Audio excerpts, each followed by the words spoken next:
Honorable Vice President, Victor has already introduced and recognized everybody, so I don't have to go over it.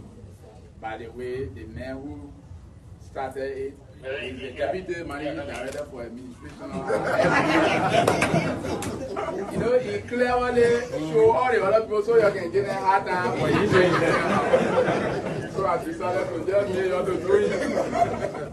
All right, so, and the community, I see our women from the Tinker Village community and our neighbors. This is not a formal program. We have to talk about youth leaders, I think we have the National Youth Council member here. Samuel Johnson and already come from far off. But I want to thank all of you. I see Senwa there from Cape Mount all the way. Cape Mount is been about 14 years in Monserrado. Very respectable young man. In fact, he's in the leadership of CO, the Center for Intellectual Development. Then I see Seydolo. Yeah, all of them from all the way District 17. I think you hear AB not here, right? Yeah. Okay, Emmanuel is here. All of you are here. I love to call people by name, so I'm struggling with that. Gertrude? Yeah. I see Gertrude there. All the way down, man. I see her. Oh, I see Mr. TJ. I see Mr. TJ. I see all of you. I recognize all of you. Yeah, I see you in your color. I see your pointer standing there. Yeah. All right. So thank all of you for coming, and I want to welcome our younger brother, who is our leader number 2 in the country, the Vice President and President of the Senate, for his visit, impromptu visit. And this is not a ceremony, it's just for us to meet and then rekindle our unity, the spirit of oneness and all of that. And I want to thank all of you for hearing, because there was no invitation sent out, but we already. And it shows that we are all concerned about our community. And you know, one part of the body, you can't tell the eye can't tell the nose, the nostril or the ear, I don't need you, can't deal with you, but yet they all make up parts of the body. So when one part of the body is not functioning well, the body cannot be healthy. Yeah, so I want to thank you people on behalf of, I see protocol, sorry, different things. I'm very sorry for that. Yeah, I think this should be your first time in my yard, right? Yes, okay. Yeah, all right, yeah. I see Princess there, I see Patient. Yeah, all of you. I'm trying to be careful, so you know, women are difficult to deal with. And you call all the other people leaders, you even call my number. I see baby over there. Our small sister sitting number. Yeah, I saw you on your. Go back on leader. I know. All right. That's all I got to do now. Okay, got to do that. Thank God for all of you, my wife, on behalf of my wife. Maybe some people don't know my wife's name, let them go see you.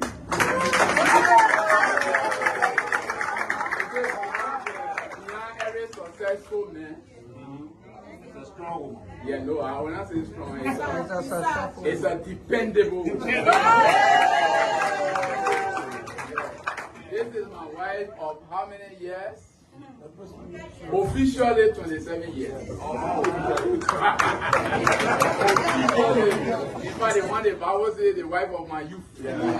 This is she. We fall down together, we rise up together.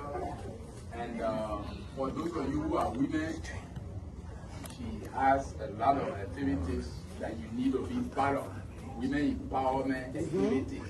They run women, she runs a women NGO. And that NGO in Monserrado is doing things in District 17, around here, BC community, here in Tinker Village.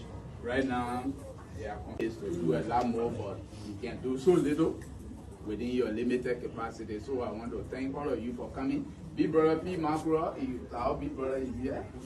You know, we are here. Those of you can call big brother, we are on a big brother. Yeah. So they all are here. I just want to thank you for coming. The community members, thank you. We didn't throw invitation out, not because we disrespect you, but because this was just a family impromptu visit. Yeah, we've been in this community since 2010. We moved here in 2010, and the community, we've been integral part of the community. And by God's grace, we enjoy living here, and we are one people. Honorable Vice President, thank you for coming. It's not your first time coming here. It's not your first time coming here. You came here when you were representative. He came here when you were senator, so we don't want people to say, oh, that the first time coming to. No, that's not it. So I just wanted to thank all of you. It's difficult for us to, be like this, but this is just an opportunity to thank all of you for coming. And you are welcome here anytime. Pastors are here. We want to recognize you as well. Thank you for coming.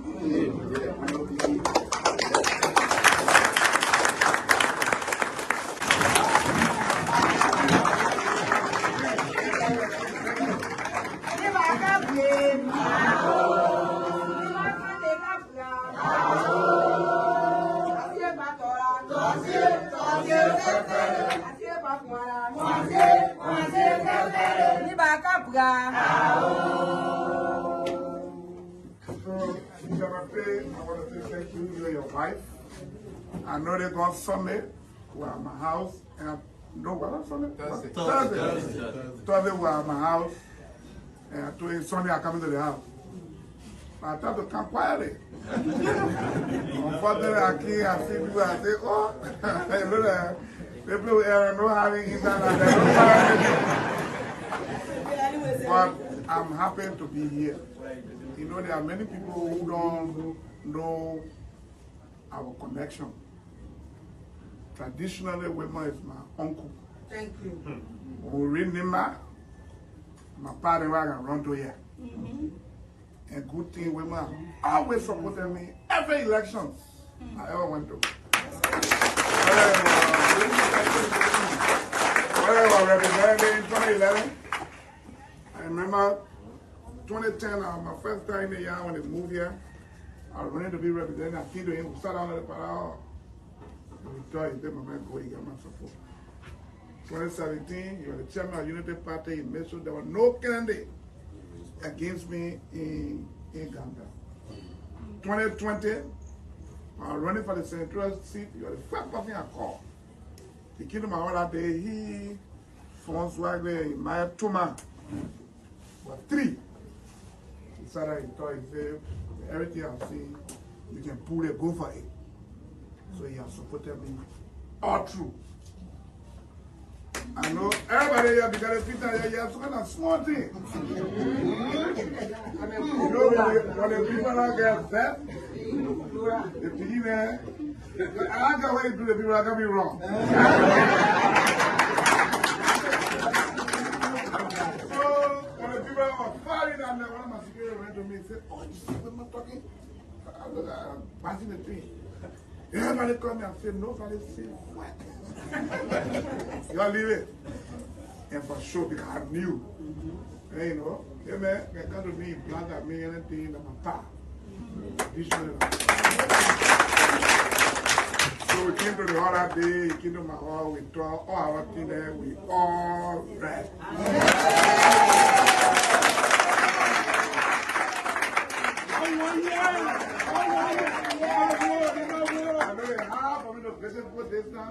Because to go to people who are embarrassing.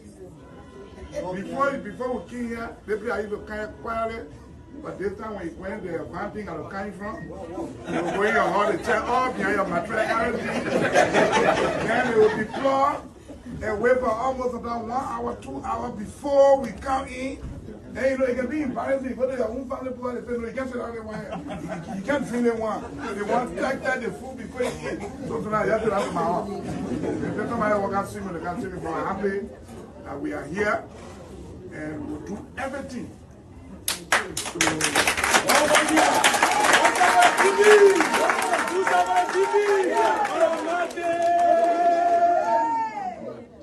do everything to keep our country together.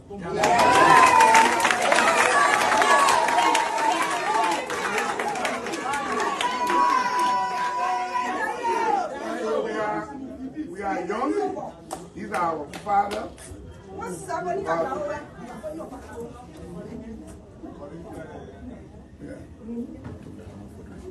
We are young, but we are leaders of the country today. So we must do everything to keep the country together, right? When you keep in the country, then all the small packets in the country gotta be together too, right? You can't keep the country, then you hear noise, you hear one on the side there, two gotta put it together, right? So we'll do all we can to make sure we keep the country. And the good thing the president we got, yesterday he said, well, all the poor things, why you say, I leave it with them. But yeah, I'm happy to be here. This is our former program. We just came to visit our big brother. All the small picking here. You know, we were one of the first time to come here. I know when Kura then came, we were picking our time, so we didn't know how they came. But the people saw coming, I were there. And so they, the Maria man, and we followed them to where we are here. All the children today. There's no way that you keep them Maria. You didn't see women, you didn't see the food. There you go. And so I'm happy to be here. Thank you. Thank you. Thank you. My fellow Liberians, good morning. We have called this press conference because what we see unfolding is a serious and grave threat to our country and its citizens. It has been over a month since the interception of 198 compressed plates of high-grade cocaine was seized at the Roberts International Airport. The Unity Party-led government promised the Liberian people a swift, transparent, uncompromising, and independent investigation. Yet, what we have seen is quite the opposite. The investigation has been secretive, slow, and seemingly compromised. As with many past promises, such as the mysterious approval and funding of the Foya construction project, the alleged illegal mining at the Liberian-Guinea border, which has brought the two countries into conflict, and other grave matters of corruption and misrule, this government's word have proven heavy on public relations and propaganda and very light on substance. Like many of you, we are deeply troubled and frustrated by the slow, sloppy, and suspicious manner in which this investigation is being handled. And that is why we have consistently called for an independent investigation. Instead of clarity, the government has offered confusion. To date, the government has not told the public how such a massive quantity of cocaine entered our country, who brought it here, or where it originated. Are we to believe it was manufactured here in Liberia? The Unity Party-led government promised to investigate and charge all of those involved, including the big hands in government. Yet, even the slow-paced charges have only focused on the low-level handlers. But how does such a huge volume of cocaine enter any country and transit through without the knowledge and authority of people who have significant power? That is the million-dollar question the public and all of us are asking. Even more alarming is the revelation before the Liberian Senate that Michael Brown, otherwise known as U.S. Marshal, a central figure in this case, previously jailed for drug trafficking, a non-bailable offense, has mysteriously slipped out of prison and vanished without a trace. The government claims 5 suspects have been charged, yet admits it does not know the whereabouts of nearly all of them. The only suspect presented to court weeks after it was clear the drugs were at his home and his workplace is the one who voluntarily surrendered. This raises disturbing questions about collusion between state security personnel and the big hands within or close to the corridors of power. This, my people, is unacceptable. This is unacceptable. Fellow Liberians, let us remind this government that drug trafficking is not just a crime. It is a direct threat to our national security, the integrity of our institutions, and the future of our children. It is a threat to our safety, our ability to travel, send food and goods in and out of our country. It is damaging to so many of our youths, and it hurts families and our nation. Around the world, drug cartels have destabilized nations, corrupted officials, fueled violence, and crippled economies. We must never allow our country to walk that dangerous path. Already, drug abuse is destroying our youth and communities. The Liberian Drug Enforcement Agency, LDEA, has confirmed that ghettos exist in nearly every neighborhood in and around Monrovia. Over 866 in total, serving as hubs for chronic drug use and crime. Our children are sleeping in cemeteries. Families across Liberia are suffering. The epidemic has spread to rural areas as well, leaving no community untouched and no family without pain. The pain is real. The matter is no joke, and we are not going to allow a small group of people to play with us here. We're not going to allow that. On January 29, 2024, in his annual message, President Boyka assured us that the fight against drugs was a national emergency.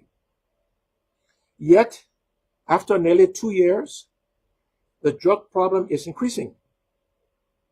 We must therefore hold this rescue government accountable. If we fail to act decisively, in addition to destroying our young people, we risk eroding investor confidence and damaging Liberia's reputation among allies at a time when we desperately need their trust, their investment, and cooperation to grow our economy and create job opportunities for our people.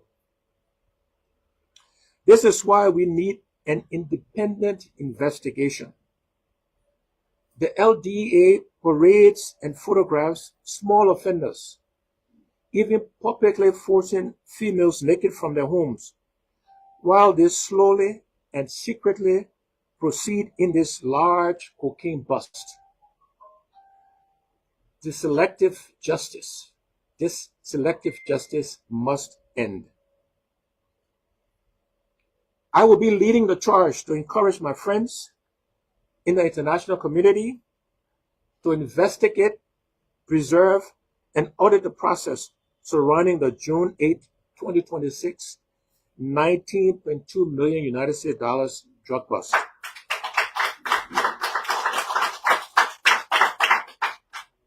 Therefore, we call for international assistance to investigate and audit the process surrounding this bust. I am leading this charge because it is not now clear that our government lacks the political will, institutional capacity, and technical competence to conduct a truly independent, professional, transparent investigation and to uncompromisingly enforce the rule of law. This government has acted in more ways to doubt their impartiality than they have to inspire confidence that they can give the Liberian people justice in this matter. In short, the public has lost confidence in the UP-led government's ability to give the Liberian people justice and to stop cartels from trafficking drugs in and through our country.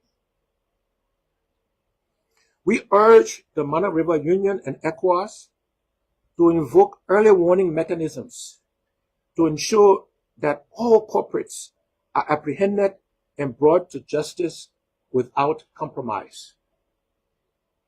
The scale of this trafficking operation points to sophisticated transnational networks capable of laundering proceeds through regional trade, real estate, construction, and other shadow schemes.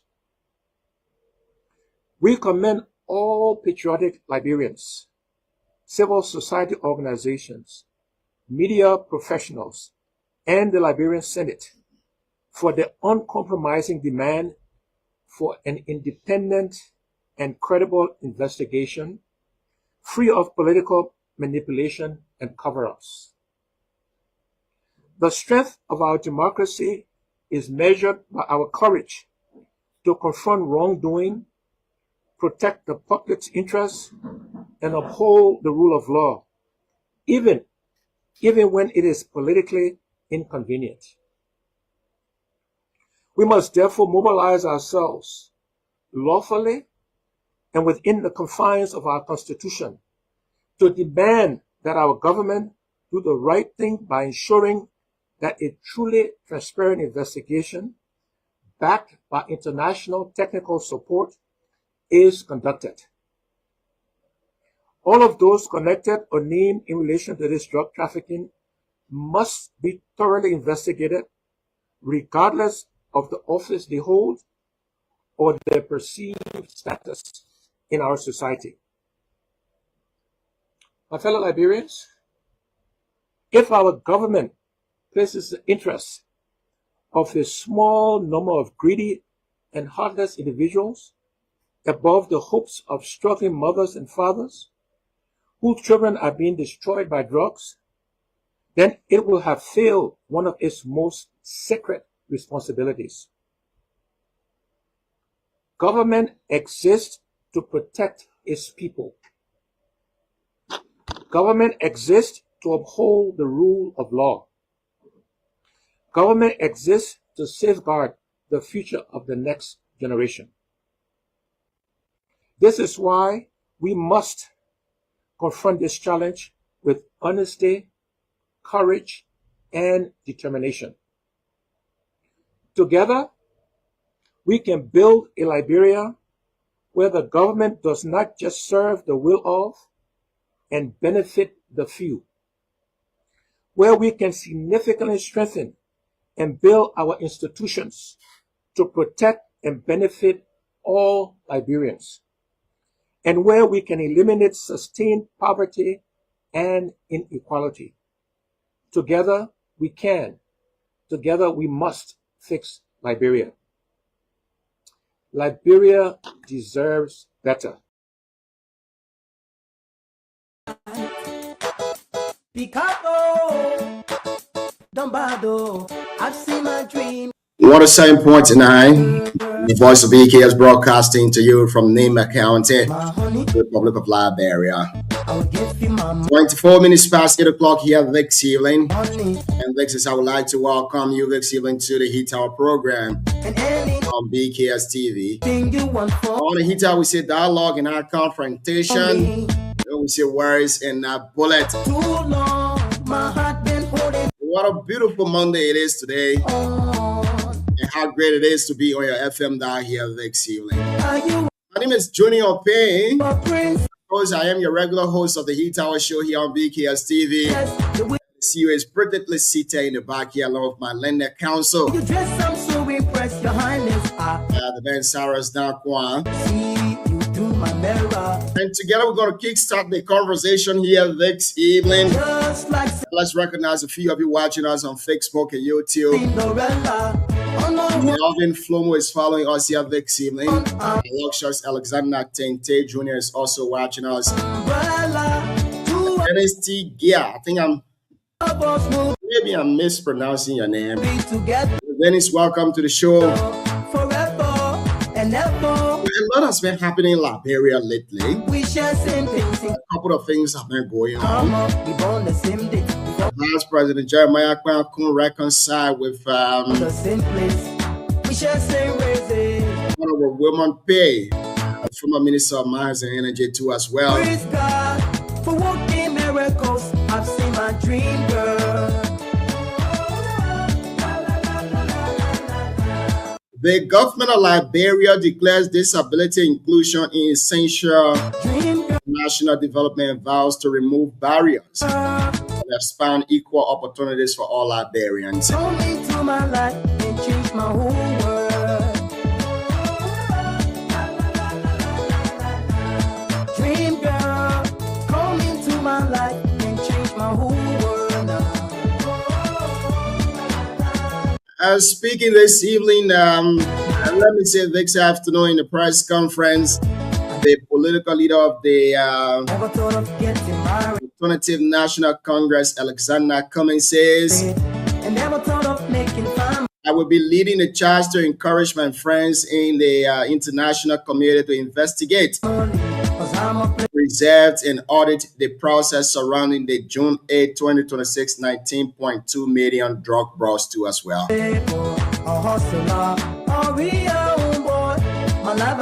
Therefore, we call for international assistance to investigate and audit the process surrounding the June 8, $19.2 million drug seizure, according to ANC.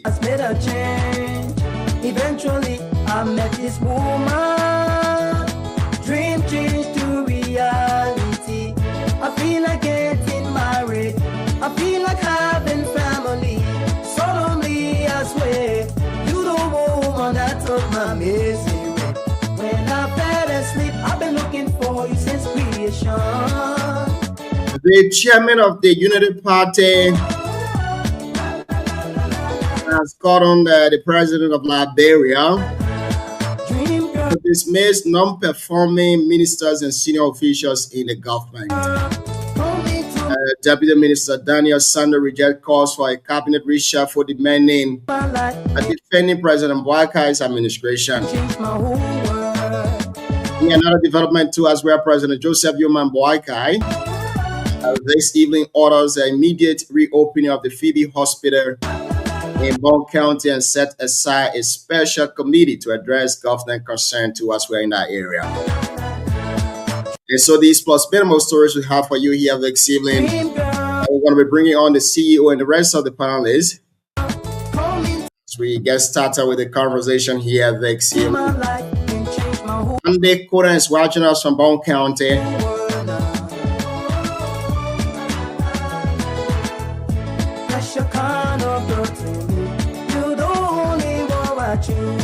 Dream girl, I'm all those 20 years of girl. Mama, I need my own girl. My chocolate, my darling, my sweetie, come on. Mama, I need my own girl. Shirena, Katrina, Paulina, and away from Liberia on the international scene. the United States of America has unveiled cost-effective weapons that could be key to the Strait of Hormuz. I need my own girl, Teresa, Elisha, Melissa, and Tita. I need my own girl, dream girl, come into my life and change my whole world. Oh yes, man. It's great to have you guys here this evening. 1 minute up to, let's say 31 minutes up to 9 o'clock in Liberia, making it 8:30 o'clock. Welcome to the show, CEO. How you doing, Chief?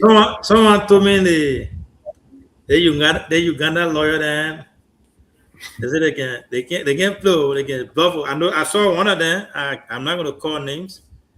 On his Facebook story, you see the men that dressing. I won one of them one time. I said, listen, if you're gonna start dressing more than a CEO now, then they will have serious problem. But it's a good thing. When we were doing our little thing, we're coming up in Ivory Coast. We never had the opportunity that some of y'all have. Grew up during the war, right? So for y'all, it's different. I think Cyrus might be able to relate to it a little bit, but not quite. So Man, it's not like baby, no food about. Baby. I know, yeah. I think I think Amma can relate to that. But yeah, we never. I was telling one of my men, right? I said, imagine all the football we used to play, in Ivory Coast and all the things. If we have Facebook around that time, then another small thing. But we never have all the luxury that you guys have today.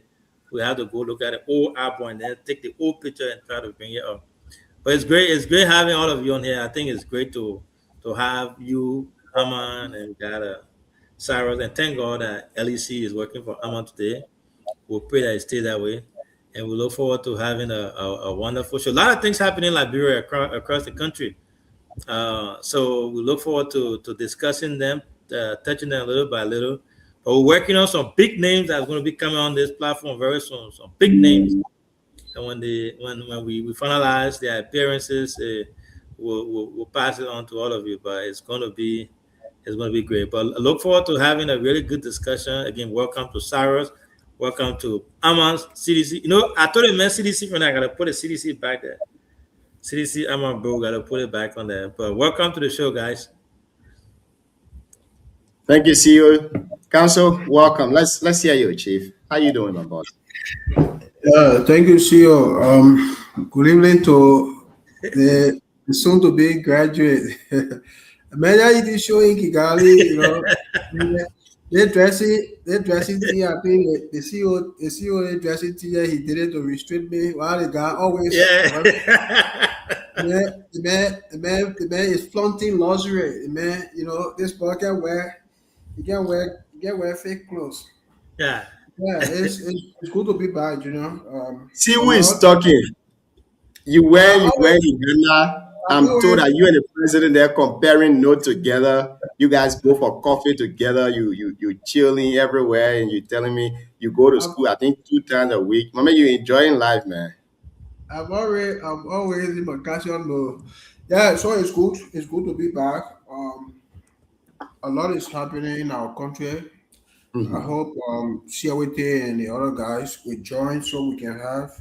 It has to do with having guests every time. Sometimes we need to appear to have conversations, especially so when issues surrounding our country, especially with regard to the drugs thing, it has nothing to do with party. Drugs has not only come to destroy the party people, even though they brought the drugs, but it will not destroy only them. So a lot of us, our families, will get affected. So we need to appear sometimes to discuss some of these issues. I hope and pray that CWT and other people will be on the show. Thank you so much for being on here this evening, Chief. I don't know where is Amma. Amma, good evening and welcome to the show this evening. Tell us what's on your mind and a bit of your upcoming protest. I'm saying your upcoming protest because you're part of the STAND advocacy group. Thank you. There are many reasons that the protest will be very much successful. First of all, let me greet all of the panelists, all of the attorneys, Gian and Saras, and our big CEO that is with us. The protest will be very much successful based on several factors in the country. The tensions in the country is not easy. There's the only country that you see right now in the region that you see appointed executive official. They don't even respect legislator. They don't even respect the legislature no more. They insult the legislature any way that they want to address them. And there are several factors. Some have to do with the just issue. As we speak, the people of Solomon, they cannot do their farming. They are marked. As of this evening, I have received more than 20 emails from our intelligent residents of the Solomon Township in Foya district, expressing their very much total frustration on the side of the government. The rest are LRRC and the speaker and carry talk over there. It have finished. The people cannot. The Guinean soldiers are going to the people farm, digging their elo, their little casao, they are kill all of their chicken, their goats, everything, and they cannot go to their farm. So it's very much frustrating. The citizens are getting mad. So I'm even describing the situation that if nothing is done, they will definitely move on there. If the Guinea soldier, then they will sue them. They will sue them, but they have to leave their land. They have to leave the land of their forefathers. You have the issue of health workers protesting everywhere in the country. You have a nurse who is not even qualified to be the deputy minister for administration of the Ministry of Health, saying publicly on radio that they will use money, they will use every means to steal elections, and they do not care. They will do everything to maintain power. These comments are very much risky when it comes to our democracy, our fragile democracy. Mind you, the tensions are in the time. 2020 now will be very much terrible. Like I can be warning people. So there are several factors that many Liberians are very mad when it comes to the just issue. Our state is now turning to a narco state. People are shooting and protecting people. President Weah went to watch his son Timothy. We are playing for the greatest country on the planet Earth, United States. You people said that he was less basic, he don't know what to do. But President Bouaka, a sitting president, is very much comfortable sitting in a Kiju shop to watch his son shadowing him, my boy JNB, and they glorify those things. There is a country that you have a senior government official, you are passing all around. All that they do is to be posting themselves drinking alcohol profusely on social media. If this is a serious country that protects moral, that government official language should resign by now. Photos of him everywhere in network, not different person taking it, he is taking it and posting it on social media. What are you telling the young people to tend to junker on serious national job? Is that why you are telling the young people of Liberia? So this government, from all taking factors, you back to the protest issue, the trust of the Liberian people, and it's only a matter of time to take them from power. Taking you back to the protest issue, I know all of us here will have our own take on President Bouaka visiting his son, launching his EP, and all of that. But let's go back to this protesting. One may say the previous protest hosted by STEM was not successful. What are some of the factors that have changed this time around to make sure that this protest will be successful? Because I believe that your petition was not received. People who say that are government surrogates. People who say that are government surrogates. But did the government take your first protest seriously? We do not go to protest to put 2 million of Liberian people on the street to disrupt their movement. We are sending a clear message. It can be 2 or 3 persons. The message must go across that the Liberian people are not satisfied with the way President Bouaka is leading the country. We are only asking him to lead or leave. If he cannot lead, let him give space to his deputy to take over. Everybody can understand. What's the team of this coming?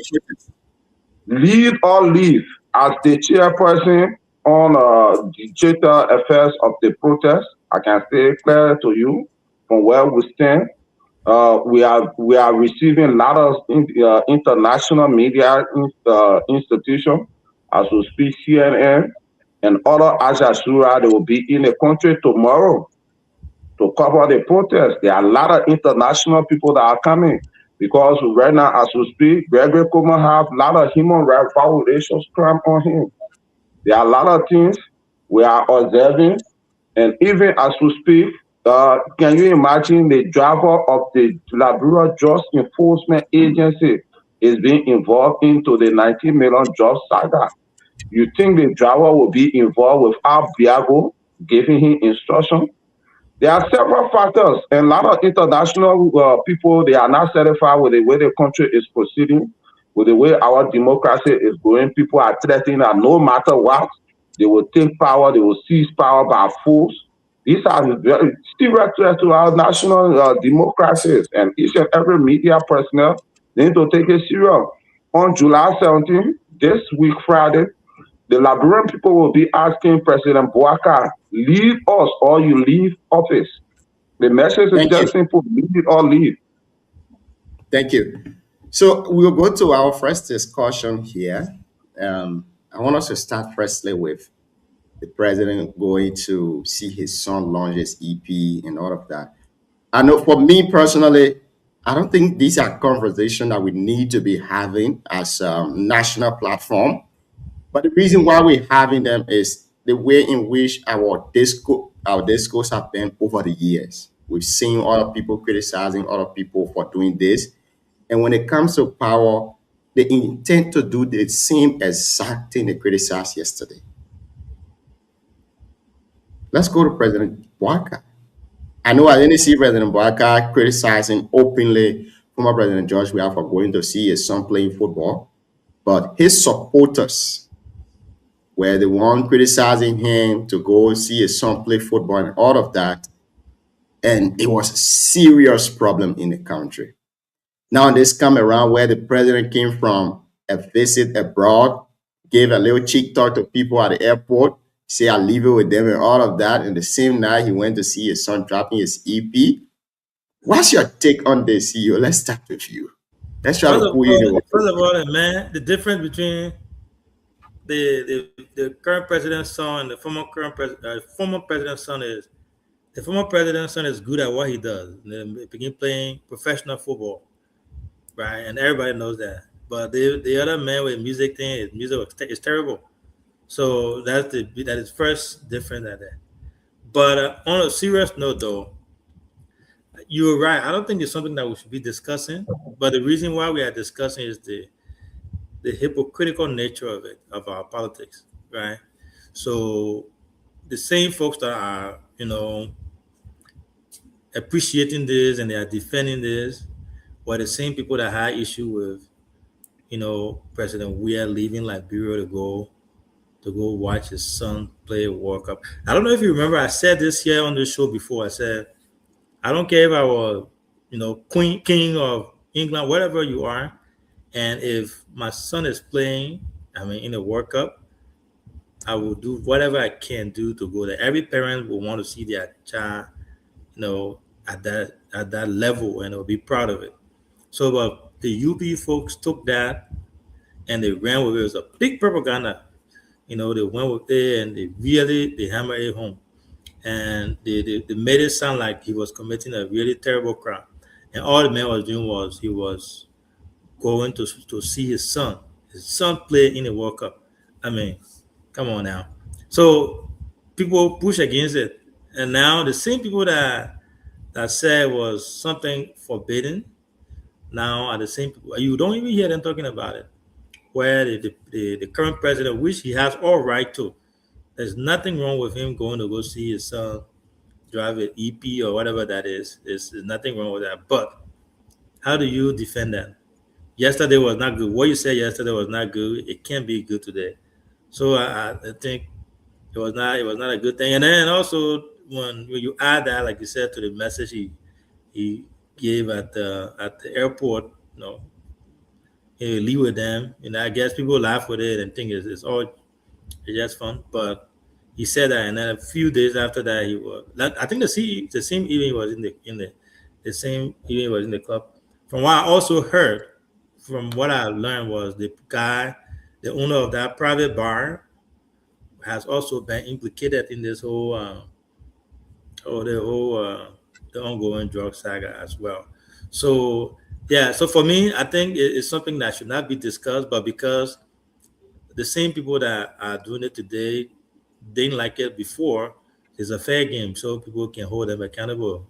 For the same thing. The current president or our current president should be asked the same question. If George Weah, it was not okay for him to go to the U.S. and watch his son play, why is our current president going to a private bar to listen to his son drop his EP? But again, those are all petty discussions. I don't think it's something like you said we should be having. We should be talking, given the gravity of what's happening in the country with the $19 million saga and so many things that we will talk about, and other major events that are affecting the country.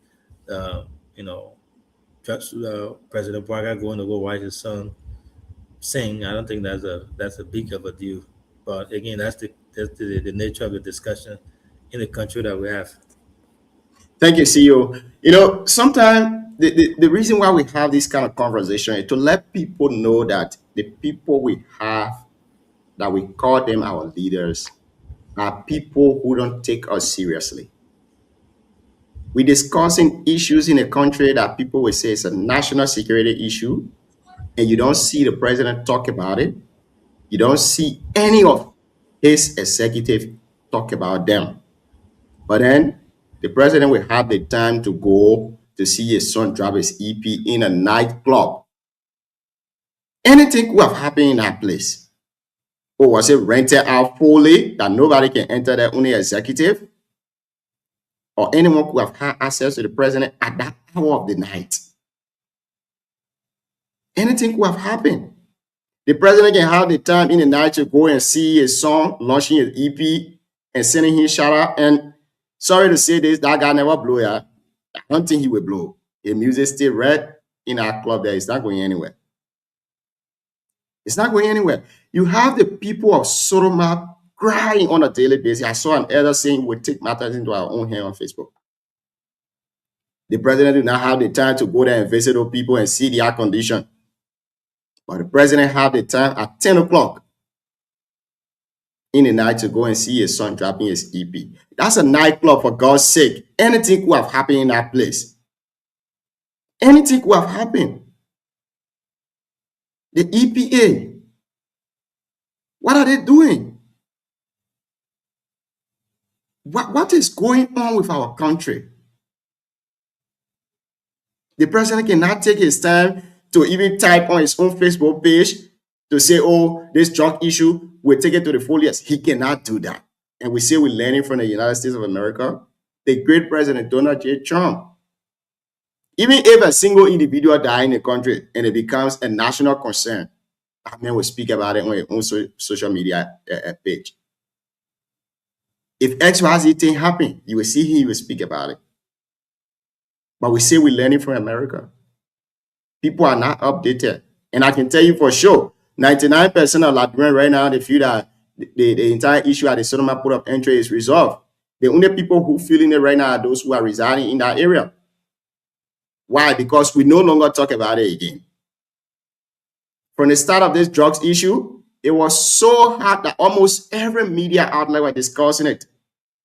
But as it stands, nobody discussing it anymore. Just few handful of people that are discussing it. And before Friday could arrive, I can tell you, see you on the show here tonight, no one will be discussing that drug issue again anymore. No one will be discussing it. Well, if only anyway, the other guys got to talk, unless the other guys like Cummings and one of the topics that I think we were going to discuss was honorability also threatening mass protests as well against the same drug issue. But it left for the Liberian people and also left with the leaders. If they're going to let it die down, it will be up to them. The sad thing about Liberians right now is that we are so political that we don't know what to be patriotic about. We tend to take everything to be politics right now in Liberia. If Musa Bilete and if folks go on the street to protest, they will consider it to be politics. They will say, oh, the government is handling the drug issue. If Stans go on the street to protest, they will say, oh, Stan, our former CDC chairman. So the whole thing is doing our politics.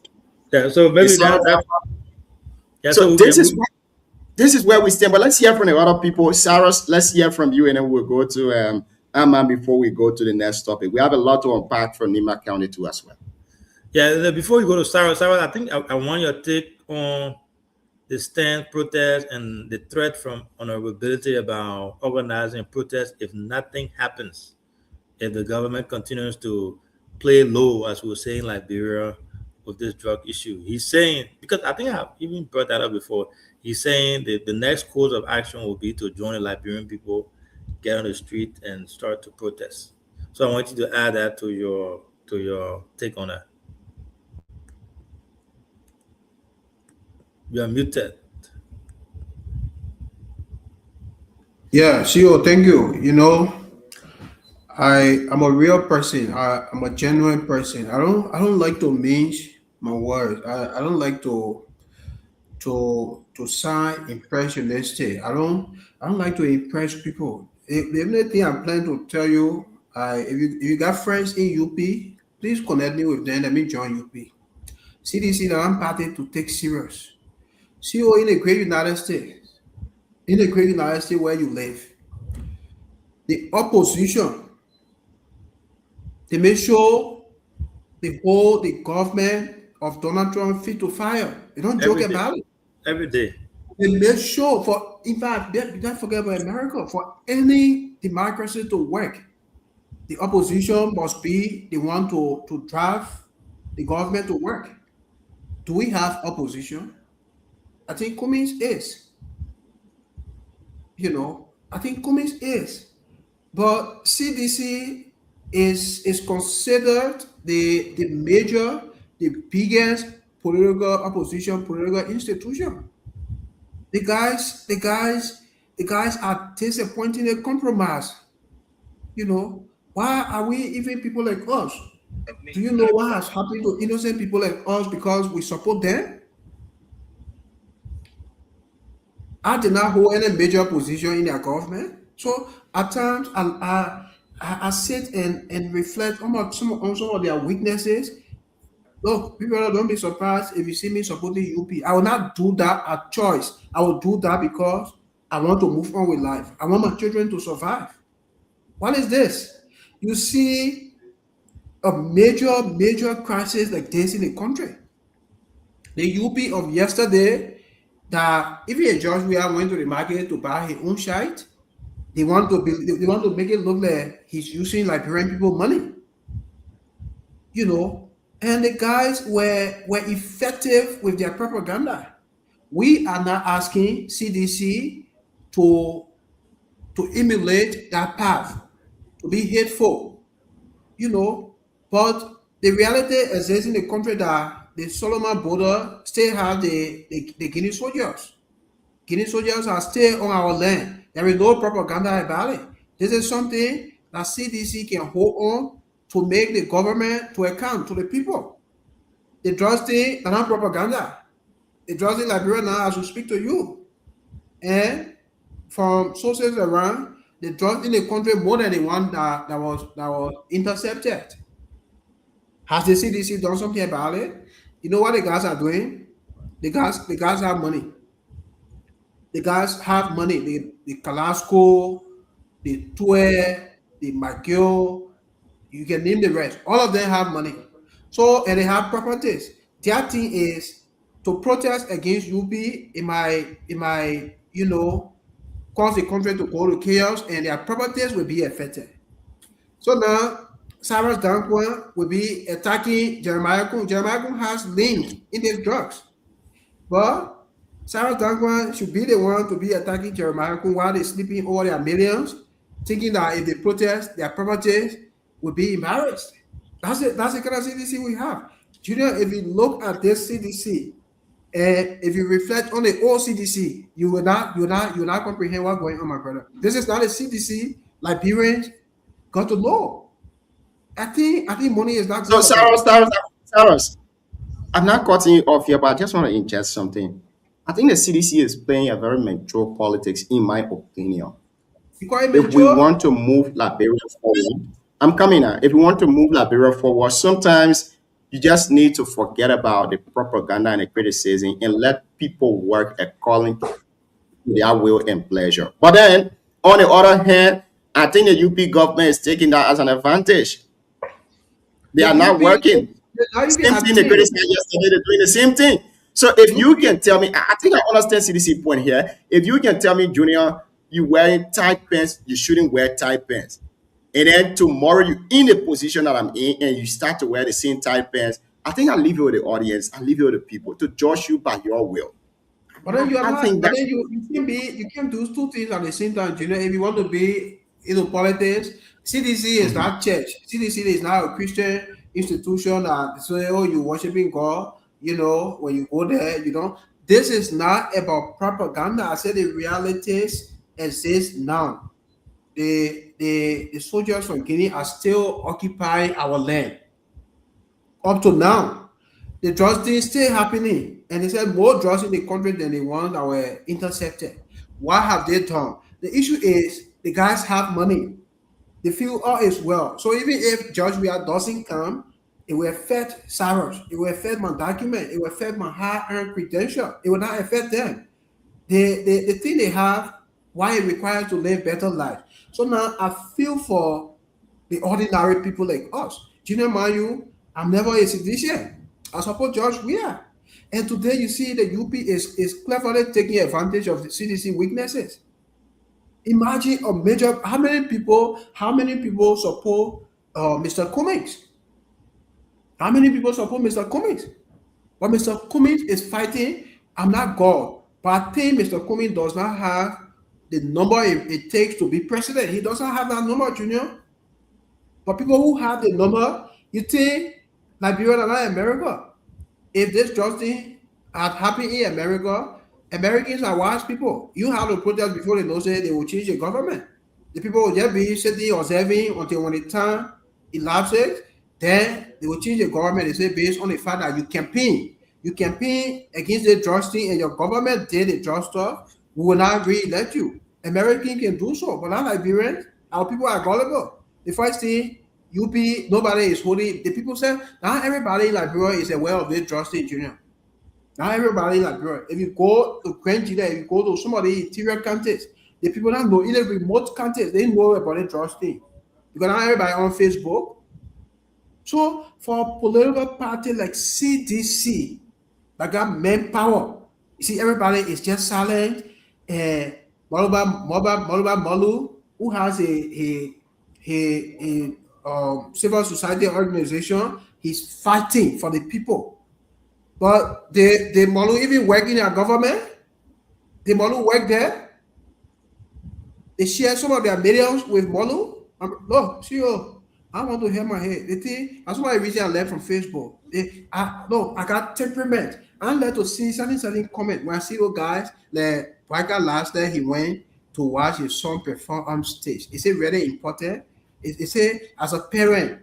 Do you know that thing you said Baka did not make comment? You didn't listen to him? I listened to him. I said propaganda from supporters. I said he himself. Baka was so desperate about the presidency to the extent that he was acting like he's a saint.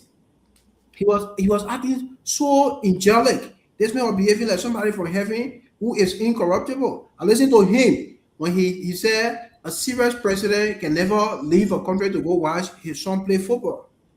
But he got to go watch that his narco son, that drug dealer. I think it's that music down there. You got so many brilliant Liberian children who can sing. You see? But with all of the major issues, and the paper is very cheeky. You see? But these are things that happen when you give power to a poor person. Now he has money. He has money. He has forgotten his past. But I don't blame him, my brother. At the end of the day, even if it caused me to kneel down to them, I will do it. I will support them. Thank you. I'm tired with it. A useless party. You're not serious? Thanks. And I think I just before we go to Amma, I disagree with on the maturity aspect of CDC approach. Holding the government to account as opposition, there's nothing about maturity when it comes to that. What did Cummins do today? That's what they should be doing. Of But course. yeah, that's what they should be doing. They got the numbers. They are the second, largest opposition party. Not doing that. Then he said they're doing maturity. No, it's not maturity. They just don't want to do it. And from what we've noticed and what I've heard is because some of the CDC guys, they had some stuff, and UP got dirt on them, right? So when they want to come out of thought, they go to them and say, "Man, you thought anything? This is what we're going to do to you," and they keep quiet. CDC, like Sarah said, CDC that we know, these things like this will happen. The very few people that you'll see fighting, Gray, that Jefferson guy, a Mexico will come say one or two things here and there. He's also been fighting, and very few of them. But aside from that, everybody is quiet. Yeah, and they're waiting for whatever they're waiting for. But I don't think you should wait to the election day before you start criticizing and start holding their feet to the fire, because our society is all about propaganda. You have to be able to, other than the propaganda, you state the fact. Like the border thing, those are not something that you make up. The drug thing, those are all facts, internationally attentive topics.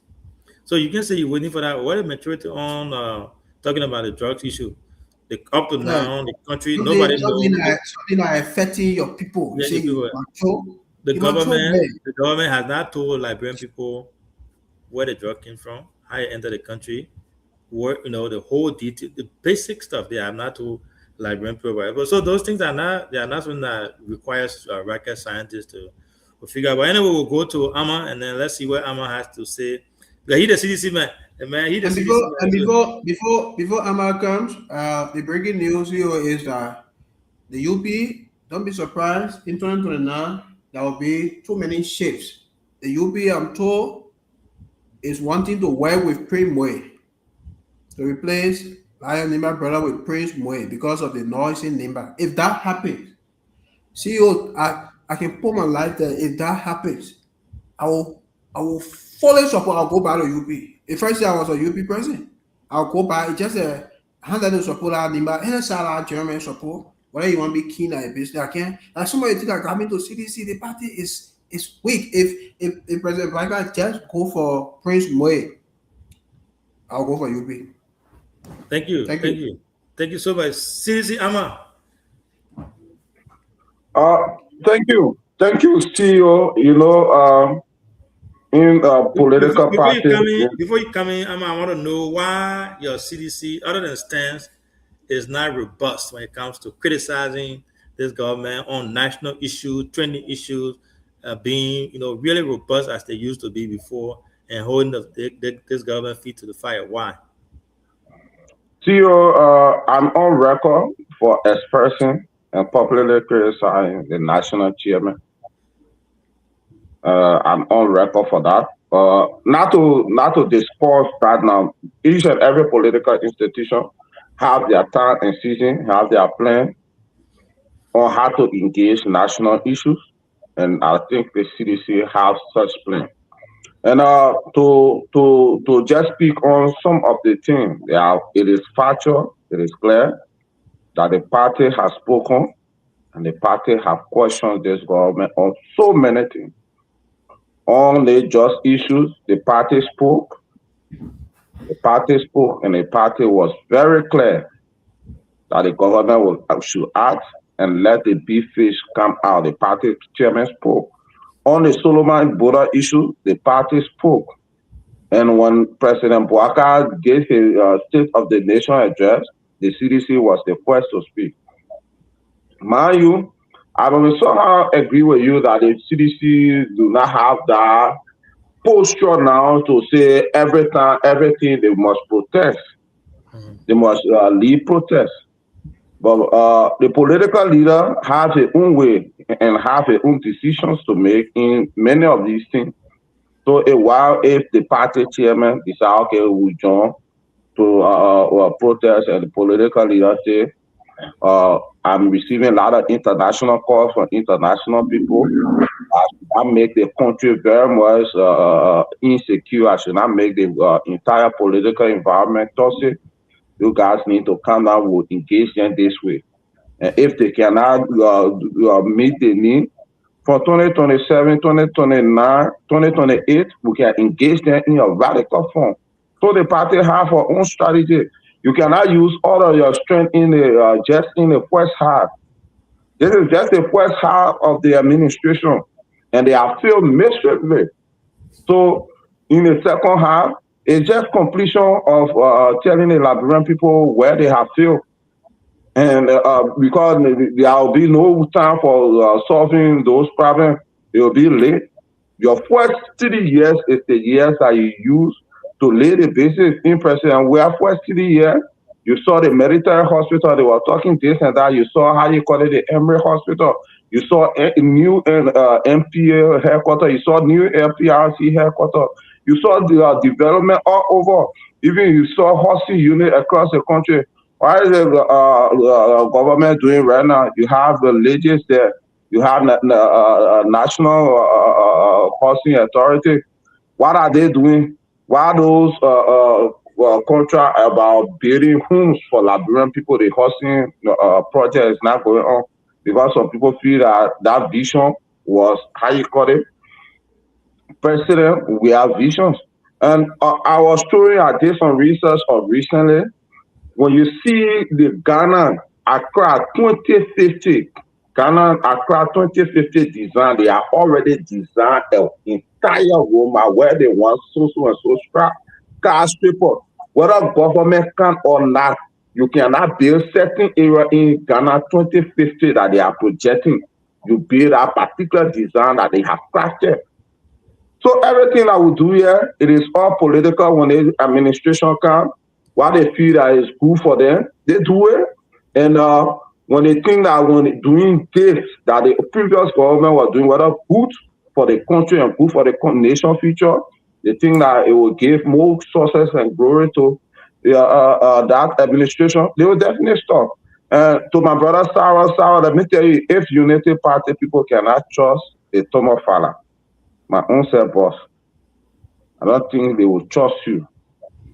Being consistent, staying to the process, it matters mainly in our political process.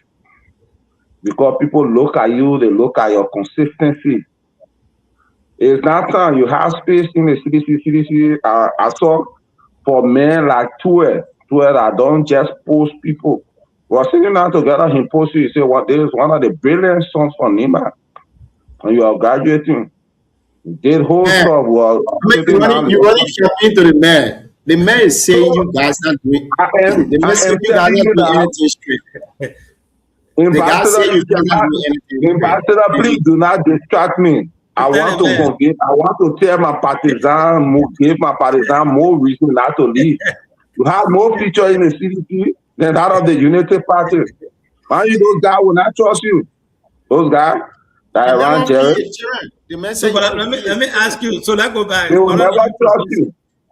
Are you convincing the man? So are you saying that CDC got strategy, and you believe that this is first half, that why you're not coming too high, second half you'll start emptying your ammunition? The second half, the CEO, I can say this to you for a fact, the second half of this administration will be very toxic and radical. You'll see a serious radical move from the entire opposition. If there is not a serious radical move in the second half, you will not be having a chance to be thinking about rule. Because every week, every month, they will be using money on the security apparatus for protest. I'll get hope when my girl get it. So let me tell you one thing again. Discourage me about our party, my brother. You see me so? I don't care about. Man, I'm one person that can be hungry and stay out there not hungry. I don't go around certain people, especially the political team. I was in Liberia for some time. I was 17. People try to talk to me. Jeremiah Kun, our own. This year is about Nima. Nothing is about Nima. Nothing there is about Nima. And the CEO said we will delve into the women thing. Let me tell you, nobody can play game with me. When I say Ama, I will support you. It means I will support you. I support Garrison Yellow. 100%. Even up to now, I support a guy. I support Yellow with everything, with my life, everything. Does he know how I eat? I don't have to tie my personal issue to support. My only anger is that CDC should approach this ruthless government the way it should approach. Look, we're going to election. You know what made Cotton to win this guy, Boris Balier, in District 5? Because Cotton carried out brutality, I think, a week to the election. Cotton carried out serious brutality against Boris supporters, and Boris did not resist it. And because Boris did not resist Cotton, the people felt that voting for Boris would be a waste of time because Cotton then will rob him. Look, I mean, our people can analyze things from different perspectives. If Boris had resisted our incident, I think it took place somewhere around Bull. If Boris had resisted Cotton, time Boris a lawmaker. If CDC continues to be on a diplomatic path, they think they own, Taoka, the old man in Grand Bazaar who want to vote for where and say they think they want to do it, they will take it from where. Sorry, let me hold you there. So, we know the discussion is getting interesting. One of CDC big man will be joining us here shortly. So I think it will be a good time to ask him, and then so my man Siku will be joining us here in the next few minutes, and once he does, we can delve into that because we want to hear from them. We want to know what's happening, you know, because these things are things that people want to hear. A lot of people understand. CEO, like I was saying, the party CDC have our own agenda, have our own way of moving about. But trust me, I can say it clear to you. The second half of this administration will never be business as usual. Let them be prepared for a ruthless and a very resistant opposition. You will see the CDC that you knew. But after, in the second half, let me tell you, Koji will be back to town. Koji will be on ground. You will see men will return to the base in the second half. We gave them a chance for the first half. Listening to the political leader when the party were about to take actions, certain position, radical move, and the political leader speak. The party respect the political leader decision. But moving to from all point of view, this government continue to violate the constitutions of the Republic of Liberia unprecedentedly. That someone is declared innocent, one case by juror, 9 out of 13 juror, and the government says they are revising, they are launching investigation on juror. You think the law in this country is respected? Look at all of the independent international report. You saw the Independent National Human Rights Commission boss went to Solomon Border and he did a good, very clear press conference with Julia Jeff of OKFA. He said that the situation at the border, it is very much critical and the government needs to look into it. It is not normal what they did.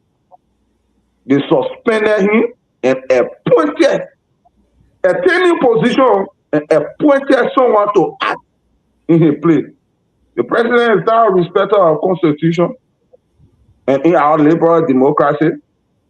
When was the last time the young twin completed their training at NASCO? Retired honorably. The CDC never went after training position. People are speaking of Nimba Unity today. Councillor Garrison Yelu. People then we were removed from his position. But today, people who sit in training position, they can probably wear Unity Party t-shirt and go on any Unity Party program. They can even come on your post and insult your mother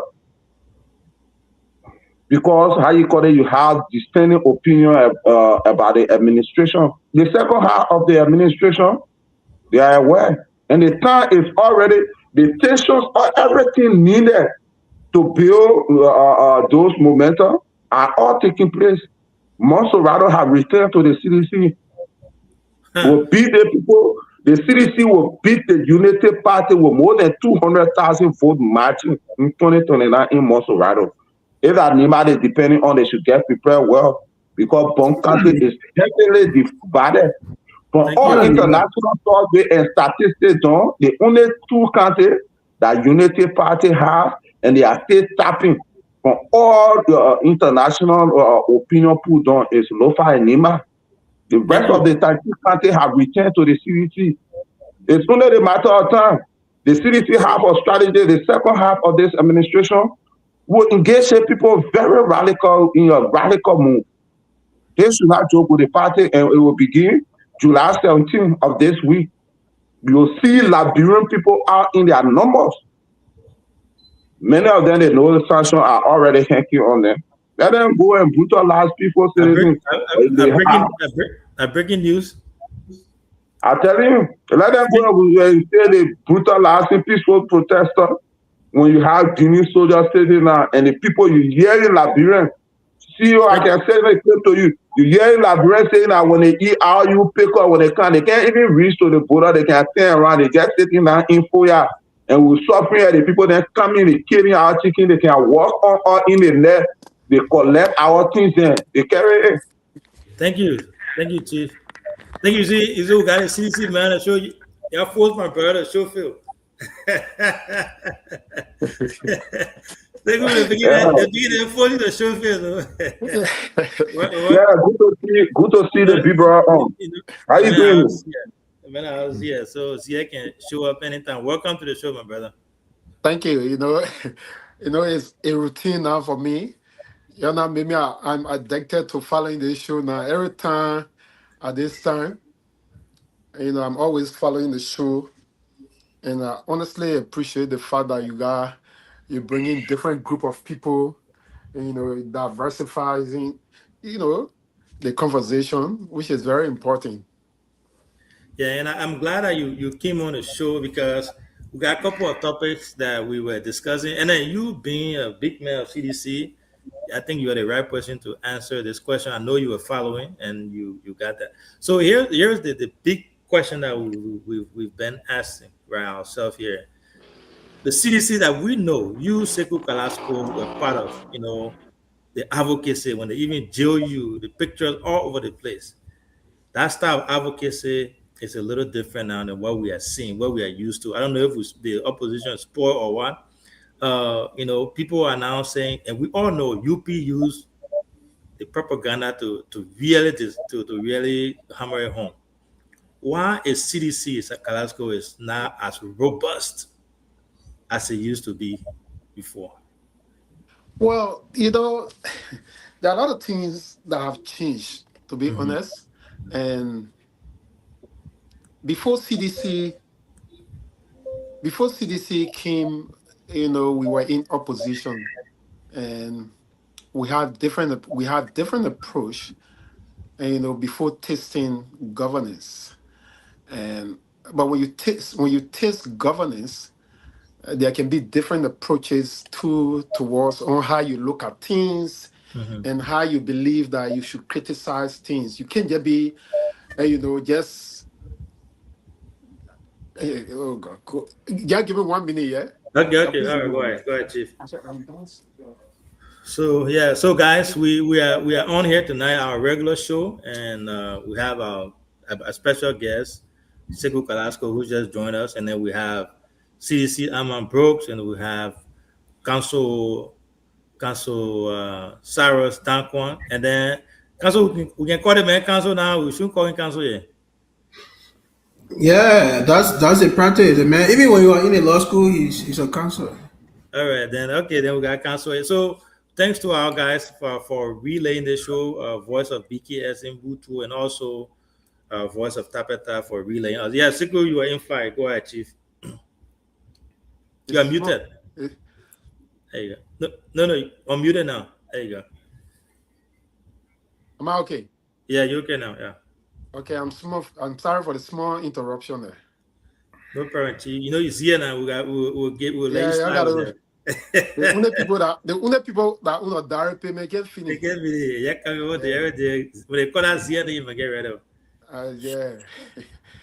Yeah, but again, like I was saying, you know, we tasted power for 6 years, but before tasting power, we were in oppositions. The way we look at things, and when we tasted power, we left from power, the approaches would be different, right? We will not just be there to be making indiscriminate accusations like the other guy did. That level of desperations, we want to handle things in a different manner, right? And obviously, look, we know that the firebrand CDC that you knew in from 2005 up to the time we won the elections, you're not seeing that level of CDC anymore. And like I said, there are many reasons. And some of those reasons are what I just stated. We came from power, we lost elections. You need to have people to transition. And, you know, there were a lot of things that were unexpected that happened. So people need to calibrate. People need to put their thought pattern together and move on. Look, let me say something to you. The Unity Party you see today, even the man who's serving as the vice president today under the Unity Party administration, when did he endorse or join the Unity Party? It was not from year 1 to year 4. Up to year 5, he was never a member of the Unity Party. So in CDC 6 years, you had the conglomerations of opposition's political party. It was not just the Unity Party. You had the conglomerations of opposition political party. You had civil society grouping. You had religious leader. Alexander Cummings, who spoke today, that video you were just playing, Cummings was one of the lead campaigner for everything under the Unity Party administration, to the extent that they formed the CPP. When they formed because Unity Party knew definitely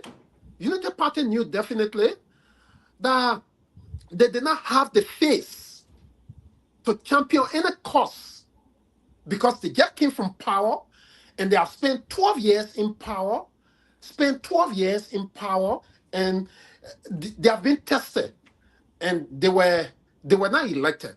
So they use other faces like the Alexander Benedict Cummings that today they are criticizing for being somebody who we know what he's saying. They use his face.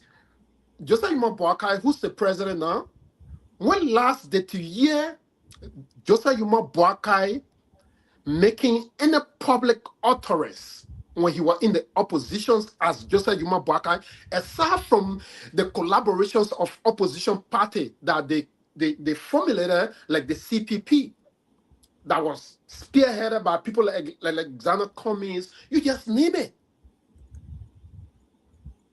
Cummings used his connections when you were in the opposition, and every other, and I'm not holding you responsible for it. Like any other opposition, you will always want to point out the sitting government wrongdoing and to project yourself as the best authority. And Cummings did that. He lobbied with his friends internationally, and they did all kinds of things. Today, well, after the fifth year, you started seeing people like the current vice president, Jeremiah Kuhn, resigning from the NDRO, officially joining the Unity Party. That video is there. That he said he's no longer a member of the NDRO. He resigned. He officially joined the Unity Party because he said the constitution of the Unity Party does not allow you to be a member of any other political party and be vice president under the Unity Party. So he joined the Unity Party. So there were a lot of things that interplay, and today they are there. So we want to have a different approach, right? We're having a different approach. Those approaches we are having, look, there is a protest fatigue in Liberia. Whether we go or we come down, there is a fatigue about protests. Since the Unity Party government came to power, there have been protests that have been called upon from the CDC. You just the Molbake Molu, the soup, and other people. They have called upon different the CDC, CPP. They have all kinds of people that have called upon protests, market women, you just name it, to the extent where, because the police has been very intolerant, they are going, in 3 years' time, the amount of people police has killed, only because they want to exercise their civil right in terms of protestation, it's unimaginable. The King George situation, you just name it. You can even in Nimba, there were protest actions where people went there and the police went there indiscriminately and started shooting and wounded people. And not only from there, other places we've been watching it. So there is a fatigue. We believe that the approach should be different. Yes, people will protest. In recent period, there will be protest actions in Liberia. Will the CDC be a part of it? Of course. The CDC, there are people from the CDC officially that will endorse that protest action. They will be a part of it because they are all genuine. What I want to say to you, the approach that we are taking, that the political leader is taking, is to connect with his friends, is to meet people, is to express to them how he believes that this Unity Party government is proceeding with governance in our country. Today, police brutality is at the zenith. Everything you see today, the police wants to turn Liberia into a police state. Whenever they see even people, market women, students protesting, you see how they go there with disproportionate force. You know, they go about doing all kinds of harmful things to our people. So we believe that in order to put our people into harm's way, we should have different approach. We are engaging. We are going to, in year 3, we're going to year 4, and I can say to you clearly, the approach will be different because we believe that we wanted to give them. Look, we are desperate, but not desperate at the expense of the country. When Joshua won elections, the first thing that happened within the first week that we went to work, the first week that we went to work when Joshua won elections, you found students from the University of Liberia that were protesting because they said, what did they say at that time? They said the university was about to open. And students, there are a lot of students that were going through financial difficulty. Mm-hmm. They have not registered at the University of Liberia. So they were protesting, they blocked the road. I was in the foreign ministry that day with the president. He sent me down to go and call the student leader to come to the foreign ministry so they could sit down and have a dialogue. I went there, I called Mao and other student leader, took them up to the foreign ministry. At that time, we were using the foreign ministry at the executive mansion. Took them up there. They sat down with President Weah. And it was upon that conversation, it was upon that protest that President Weah promised them that he would be visiting the University of Liberia. And when he visited the University of Liberia, he would make an official declaration that students will feel excited about. And it was upon that the President Weah went to the University of Liberia campus and declared a tuition-free for the University of Liberia. He did not use the police because students were protesting. He did not use the police to tear gas students for protesting. He did not do that. He called on students. You come sit down with me. Let's have a dialogue. But today we're witnessing something different under the United Party administration. So we don't want to put our people in harm's way. We want to have a different approach. We want to have a constructive approach. And those approach that we will have going forward will also have different kinds of approach that we can come here today and disclose. So I just thought to make that intervention. Thank you. That's actually a good one. I think our host somehow he agreed with you. It was Cyrus and I how we had different stand, but you made a great point that you talked about protest fatigue. You know that's something that I never thought about, but it was something great that you just brought up. But that will lead me to our next topic here for you to kind of chime in on that. Cummings made a statement today, and he demanded that there be some type of independent international probe in the ongoing $19.2 million drug saga. So that will also feed into your approach, what you just talked about just not protesting, but trying to find other ways to hold this government accountable. So Cummings, you also stated that when he was in opposition, when you guys were there, he worked with UP to do a lot of international lobbying and all kinds of stuff, right? And it was effective. Yeah. So now he's the same person coming up now asking for international intervention in this saga. He made a point today that I have always been making here. The drugs thing, it doesn't even only affect people in urban area, not just Monrovia. In Nimba County, we had one of our reporters the last time in Butuo who talked about the effect, the impact, negative impact that drug is having on people in the villages there today. He talked about it. Cummings stressed on that today. So what's your take on that? How effective you think it's going to be? People like Cummings and other folks coming in, asking the international community to join in when it comes to looking into this. I think clearly, thanks to Mr. Cummings for his press conference today. I think it's a step further. Look, it being practically 2 months or going to 2 months, right? It's going to 2 months since the whole drug situation started in Liberia. Today, and very interesting, the DEA boss, who's supposed to be the person responsible to give an update on this whole drugs brouhaha, he's been put aside. The director of police has taken charge. He's the one, and we saw it from the hearing. Mm-hmm. In the hearing where he talked down at Senator Koga, and, where he referred to Senator Koga as, he was very derogatory to him. Mm-hmm. When he sat on that in there, and he was the spokesperson for everybody, even though it's not supposed to be like that. So from that day up to even before the day of the whole public hearing, there has been this public perception. And public perception is a very important component that needs to be taken into consideration, especially given the pattern of things, the way things has occurred or the way things are moving on now in the country, right? Mm-hmm.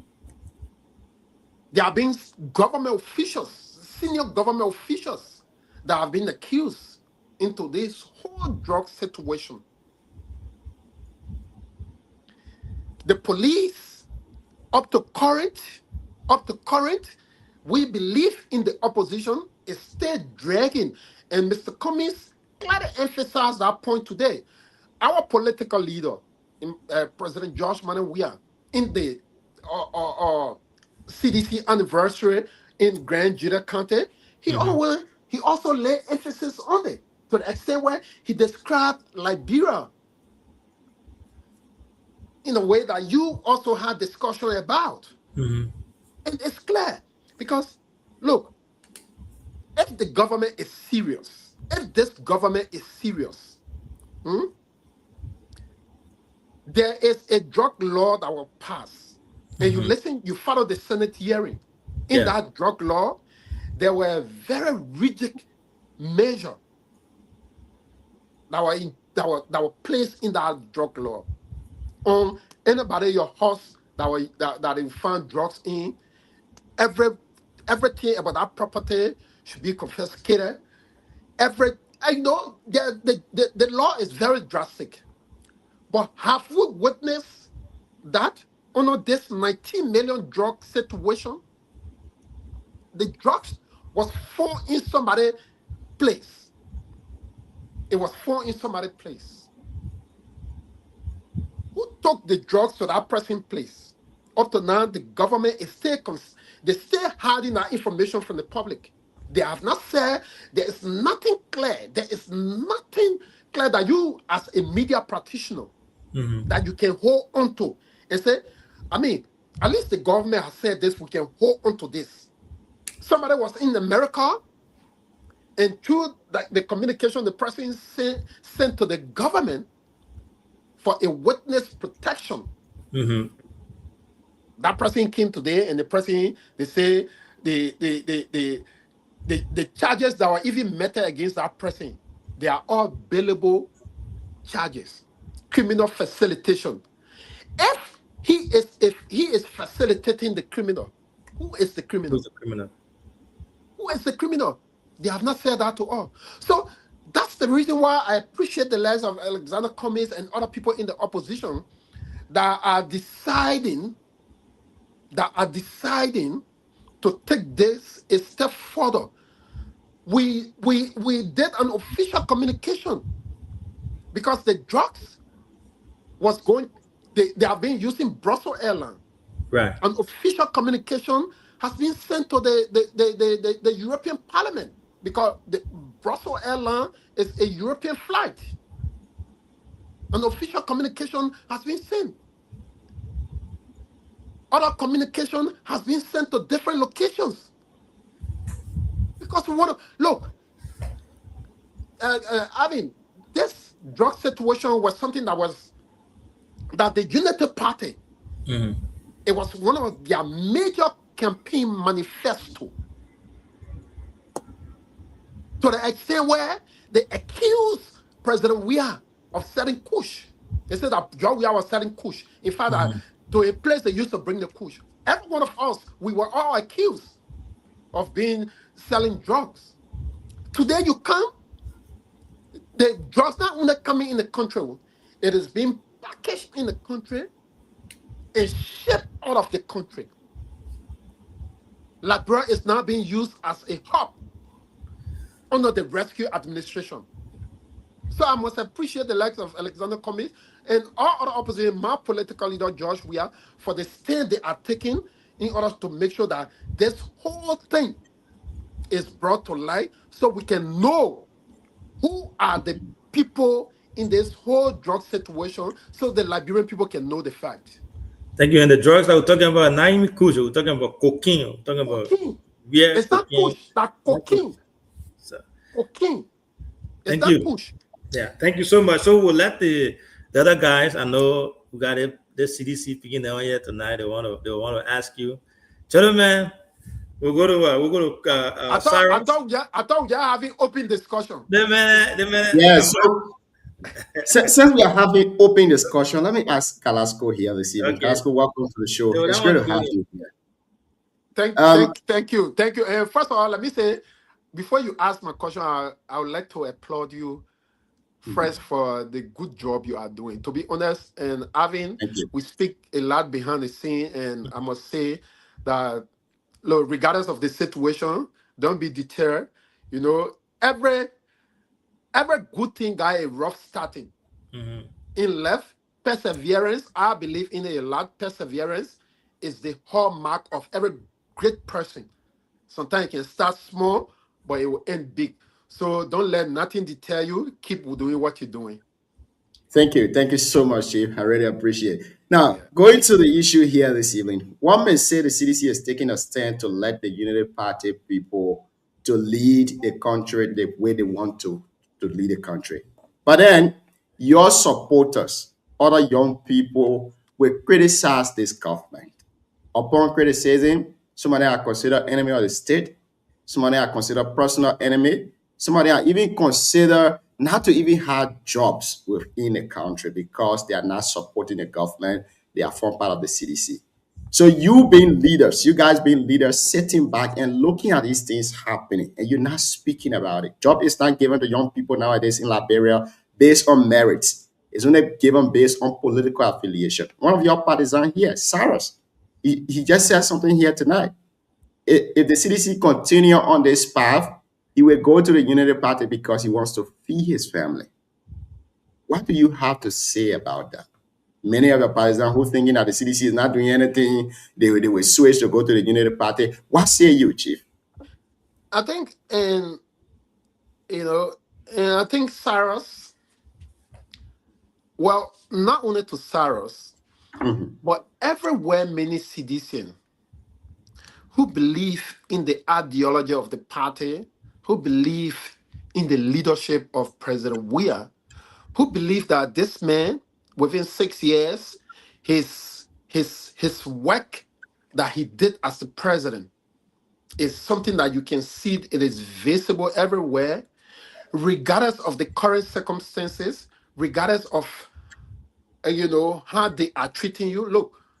Look, who's receiving more better treatment than President Weah? President Weah built a VIP lodge. The only VIP lodge we have in Liberia is the one that was built by Charles Taylor. In fact, we never had any VIP lodge. Everybody just used to come to that RRA airport, that small place. Charles Taylor came. Even during that time, he built a VIP lodge. When President Weah was elected as the president of the country, he traveled. When he came back, he said, "Look, Liberia, we should serve as example for many African countries. Look, we can be coming back and they are our VIP lawyer where we got important dignitary coming to the country, and he said, let's give our country a facelift. And today you see a modern, a VIP lodge, a copy that was done from Senegal. He came, he built it in Liberia. Joseph Yuma Boakai, who is the current president, that was given all of the privilege under President Weah administration. What did he do? He denied President Weah from using the VIP lodge. And this is something that he built. It was by the grace of God, Alvin, and then to Cyrus and the rest of the other people, it was by the grace of God. We were in the flight coming back to the country. Grace Pay, when we placed a call to Grace Pay that we will be coming back to the country, and there have been, because the security was already at the VIP lodge, and the guys are saying, President Weah can use the VIP lodge. Yeah, I think I remember. Yes. We were in the flight to the extent where the pilot came back and told President Weah, said, from the look of things, the fuel that we use, and if we keep going in the air like this, something may happen. So let's go back to Sierra Leone. And President Weah was calling his counterpart, Mother Bill, so we could go to Sierra Leone. But then we said, instead of all 10 years around in the space, let the pilot jet come down. We can go through the regular terminal. And instead of output going to say, oh no, let's go through it.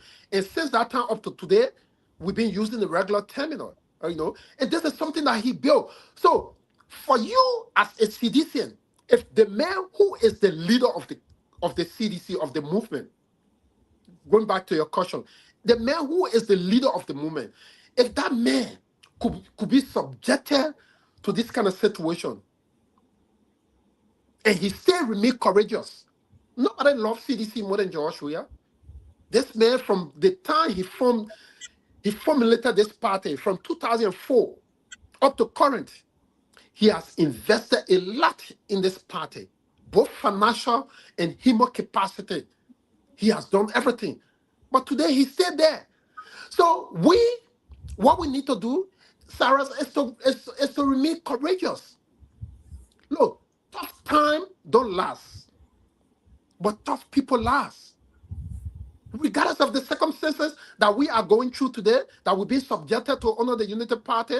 You know, when they came, the dancer, they talk, when they believe that you are a CDC, they take you from job. They went to the extent where people that are in tenure position, they were denied the opportunity to serve their country only because they felt that these people wore CDC paraphernalia. And today they are even doing worse than that. But yet they say they are still there. So, look, let's remain courageous. Look, the more courageous we are, the better testament or testimony we have to give. With the way these guys are governing the country, with the way these guys believe that when you wear green and white, you are an enemy of the state. We have to say we are not enemy of the state, Sarah.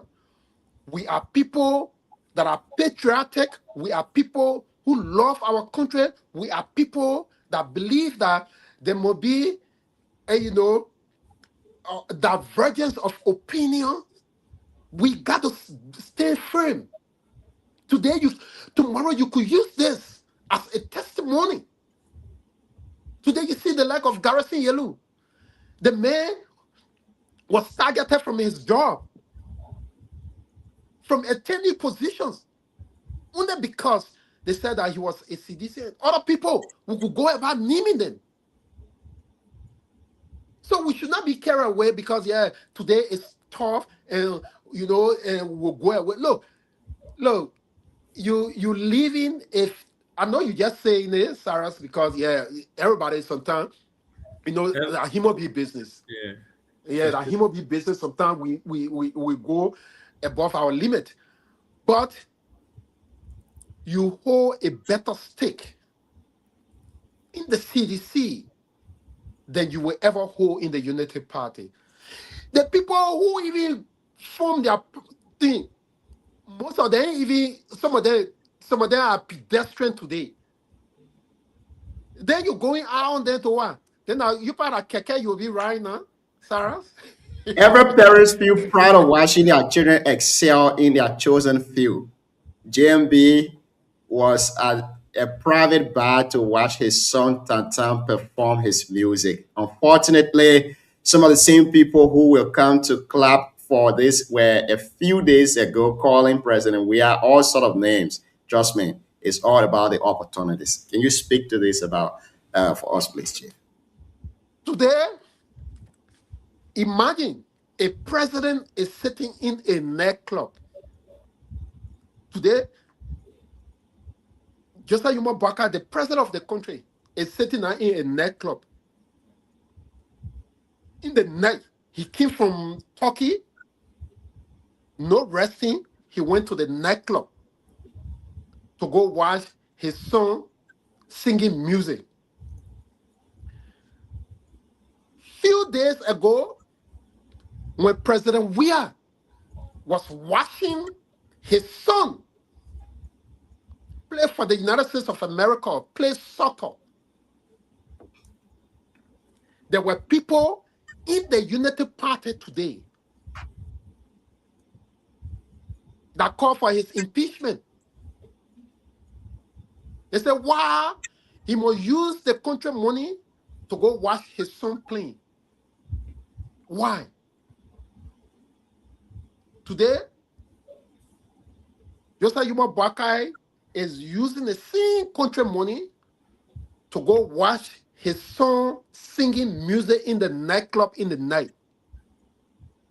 They are clapping for it. Nothing is wrong with it. So I was just trying to point out the hypocrisy. People can speak from both sides of their mouth. It's clear. It's just about the opportunity. So Today, one may say President Boakai wanted to prove a point because when he was out of country, people were saying that he went for a checkup, he went for medication and all of that. So they would say, can someone who went for a checkup go to the nightclub the same day you arrive in the country to see a song perform? I think this was the point to prove here, Chief. So that's the only way you can prove a point, by going to the nightclub? Yeah, and the man screwed. The man came from 12-hour flight, and then he went straight to the nightclub to see his song perform and stuff. That go to Sarah. That's Sarah. Welcome. Let's hear you, my brother. So Segu is just joined up for us to have the discussion. So he's not our guest. So Yeah, Sarah, we you just can having open up I was admiring the conversation. So Yeah. and I saw and, you know, my daha, my comrades, and, you know, defending the cause for all time, like he always No, does. but before Sarah's coming though, I have to say that he's one young man that is very passionate about your party. I mean, I have to say here, he's someone that really, really believes in CDC. So I know what he was saying was out of frustration, but you know, it happens to every one of us. Myself, I am when I get vexed sometimes again. I know, and that's why I don't have issue with it. Yeah, the minute. But Sarah, go ahead. What's your take on the discussions that we're having? Yeah, thank you, Bibro Sego. It's good to have you. You know, in Nimba, I come from Nimba. My both parents are from Nimba. And as a matter of fact, I'm a typical Guild person. And, you know, in Nimba today, when Eldrin called them, I think he's the aide to Jeremiah Kuhn. You know, when he goes around, people call him Sekou Kalasku. Nimba, people want to Kalasku there. So, yeah, you know, when we see you later, the reason we get it first, I will give you a clear insight of what happening to us. To be a Nimbayan and to not support Jeremiah Kuhn. Listen, some of us are only living because God lives. Jesus is alive. It is not a regular Moravian politics where you see Segu and other people from the other side. They are friends, they are buddy, they meet in nightclub, they meet to places and talk, they swallow. No, that's not what we're talking. The thing we're talking, it is something where somebody expects that someone should be dead. The fact that he supposed somebody who is not in the band. And I was working at governance commission when Yellow was there. Before going there, I was a senior student in a university in the Department of Law. So I hold a position there. I was the legal assistant in the legal unit. But you will not imagine during the election, let me tell you, it was Mr. Koji who bought my ticket to go to Liberia. I was supporting Joseph Boakai from the very beginning, from 2023 to 2026, or 2017 to 2023. The point Boakai nominated Kuhn as his running mate, that was the point I left them. And I tested the old man. I said, listen, I have a number. I can say he read, but he doesn't respond. I said, the fact that you say you have solution to Liberia's problem and you bring in Jeremiah Kuhn on board, I don't trust you anymore. I will support Josh. That's how I talked to Mr. Koji and he bought my ticket. But then when I got to Liberia, they come into too many Nimba meetings. Oh, they mean we can get a presidency, this and that. People are like, I don't believe in our even give a second for the same master man. Yeah. When I don't believe in you, don't waste your time. So we all had a meeting, people to the extent that even as I sit here, there are some people there. When I went to Liberia after I have graduated, coming to their offices. Some are ministers coming to their offices, you know, you smile, we want to give you a job, or let's go. You kneel down to the VP, we'll carry you somewhere. Look, this coming election is something that I can take very personal. This coming election, if it is something about blood that somebody can tell, we are saying, if you sacrifice him, I will make you win. I will sacrifice myself. I tell me, wow. We are saying, take care of my daughter. Wow. I'll say, kill me, you win this thing, you rescue this country, you take care of my daughter. That's how deep I'm involved with this thing. Wow. They say, oh, to the extent that the peanut job that I had with GC, they took it. The people took it. They say, I have a dismissal letter right in my son. They took it. They said that, man, the father is so bitter about the weird thing, will take it from there. So they dismissed me. Wow. You know, and I was in Liberia roaming around talking to people, you're paying me to go. At the same time, they on Facebook, they made an AI lawyer. They made I want to go complete school. The people driving, oh, you know how wire certificate, all kind of nonsense. So God could have it. I maneuver my way I left. And today, I'm out of, undergraduate program. I have my degree, especially. And one time I call you, I said, listen, please try to get me a barrel, a CDC barrel, whether red or blue. From where? From where? From Kigali. From Kigali, when the graduation was coming. I need that. Oh, okay. You see that I can be telling you to not be dressing too much. You know, when you dress and you be wearing so they let too much dressing. So I told you, I said, people, a citizen will be doing the law school here, and that law school, the Party people were in our law school. So for a citizen, the people say, see, people want you affiliate with where me, with me or bring into. For citizen, I said, people send me a parent. Let me identify myself as a citizen. This thing. It is not a regular. Yeah, in as much as we are having conversation here this evening, I would now want us to make it so much CDC so that people will do that.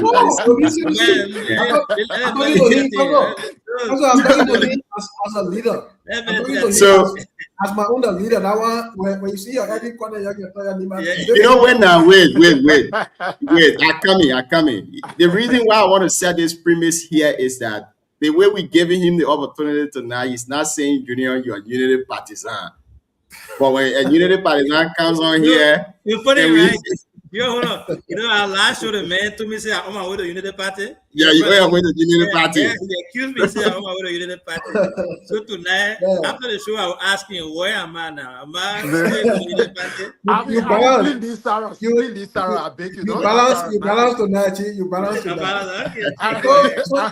I beg you, please leave Sarah. This thing runs deep in me when I think about the humiliation. To the extent that people from my mother's hometown, people from the same quarter, some of them are ministers. And when I met one big brother, he asked me, he said, Cyrus, you're my auntie son. I want to help you. But with this job I have, the people always accusing me that I have control over you, but I want to bring you, I want to call you to order. Please, I beg you, let's get going. Even if you can't kneel down, you beg this man, let life move on. Either you go back with GC or I will find you something. I said, big brother, I think I'm working this government. I can never go to kneel down. I can't even enter his fair. I can't do it. So another thing they try to do, and for me, I'm not bothered about Joe. How many age am I? I'm 32. And I went to somebody, the justice ministry, the paper myself. We myself have relationship before the government thing. We talk. I show him a document. He said, my man, I will find you space within ministry. I think I'll share with Junior. We'll start you with 500. I want you to be here to learn law. So I look at the whole thing and weigh. But then I knew that by the time I accept something from MOJ and when Kun gets to know that I'm there, they will take me from there. Then I told this minister. I think you add VP to the man name. Okay, thank you, Chief. So with all that, title business. I want to be very grateful to the CEO, Brother Carrasco. You should also tell him thank you for me. I was frustrated, sleeping in mosquito, rooming around our place. The big brother called me one day and said, my begin, go back to East Africa. I will help you to do your master. I want you to go back. So, and that was the only option that I had. I decided to come, and the big brother has been standing by me. If I had left in Liberia, I know I cannot join them. CEO, thank you very much, CEO. This CEO, this CEO that my brother Sarah. Me and the man, they think doing so. Me and the man slept in mosquito together in Danane. He told me. Yeah. So this thing when I see to it that the guys, all of the things it's no, I went to Liberia. When I got to Liberia during the election, it took me, it did my mom loved me. It took me a little time, I think 1 or 2 days to talk to my mom. Because when I approached her, when I went there, she asked me, she said, who supporting? I said, oh man, we're voting for George. She said, the man that they said he can bring Kush, Sarah. I said, oh man, leave that thing. You know me. I'm telling you, we're supporting George. What kind of Kush? She said, Sarah, all over the community, they say the man bringing Kush. So this is how deep the propaganda went. Our man didn't go to school. They get a thing there for all radio. By the time somebody goes on the media and say something, when they hear it, they grab it. They sit on it. That's how our society is so gullible. So to see CDC, this one is not about propaganda. To see CDC, you see $19 million cocaine in the country. Just 2 days ago, I called Senator Koga. I said, I'm not hearing you. You are not active on the drugs. He said, what are you talking so? The motion that I made requesting for the footage or no, the call law for people who were making calls on the drugs thing, you didn't. I said, I'm now on Facebook these 2 days. So people are in short. I beg you, you are President Weah's son. I want you to talk to the old man. President Weah is coming back. This is something nobody can stop. They know it. Forget about Nimba, this and that. Nobody can stop. Even Nimba will immensely support the cause. I stayed in Nimba, I was in Liberia for 3 months, and I was in Ghana. There are people you will see on Facebook supporting them. They don't support them for their heart. Some are doing these things to survive. Some got a little $300, $400 job, and they want to lose their job because it's time. And to the extent that the superintendent we have in Nimba today, this woman has been strangulating sedition. Nimbayans believed to be sedition. If you work at the county administration and you are a sedition, you must be made to resign and subsequently endorse them. That's how the county looks like. The county, you must sing the Kun song. Otherwise, you are not invited. You know, at one point, I got my lay place in Ghana. It's just that unfinished building. In our cool house, time they not burning. Time they my people told me. He said, I think you get over there in our cool house that you were living in time they not burning. You got to come down. So to see people like, you know, those same guys, the only campaign message, the last time when I listened to Junior on the show that people ate Nima money. But I said, George, we did not get Nima money. I said, I listened to Kun in Campbell when he said, George, we have refused to pay Nima Social Development Fund. Which type of money they're talking about? And we had a conversation on the show again. All of the lies are coming out. Today, Weah is vindicated, he paid Nima. But then the same people in the government, people like Bob Kato, who don't want to hear the name Weah, they went to stole the money, they build their homes. So you said to go to school, and the money they go investigate issue there. You know, and the drugs thing that Weah were bringing drugs, now that Weah is not sitting at the mansion. Today, Liberians are getting to know who are bringing the drugs in the country. So you're well with Nima. Thank you, In a Sarah. nutshell, Thank comrade. you. You're well with Nimba. You're well with the young people in Nimba. You're take shame from our faces. Thank you, Look, Sarah. we We are will. struggling better. We can't breathe. And I think require my life, I will give it. Thank you, So Sarah. before you respond to Sarah, let me ask this question. Sarah didn't do us justice by asking you a question. Let me ask this. One of the reasons why the CDC got defeated in 2023 was because of Nema. The votes for Nema was huge in favor of Unity Party. What is the CDC doing in order to convince the people of Nema County so that they can vote for them comes 2029?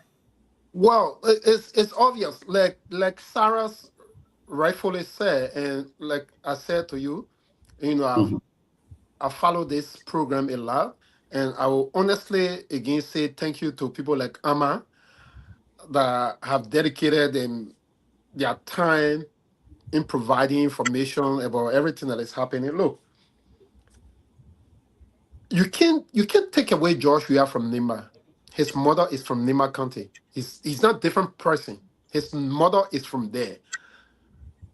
If you take into consideration the amount of investment, infrastructure investment that was initiated under the CDC administration in Nimba County is something that is unmatched to what is happening now.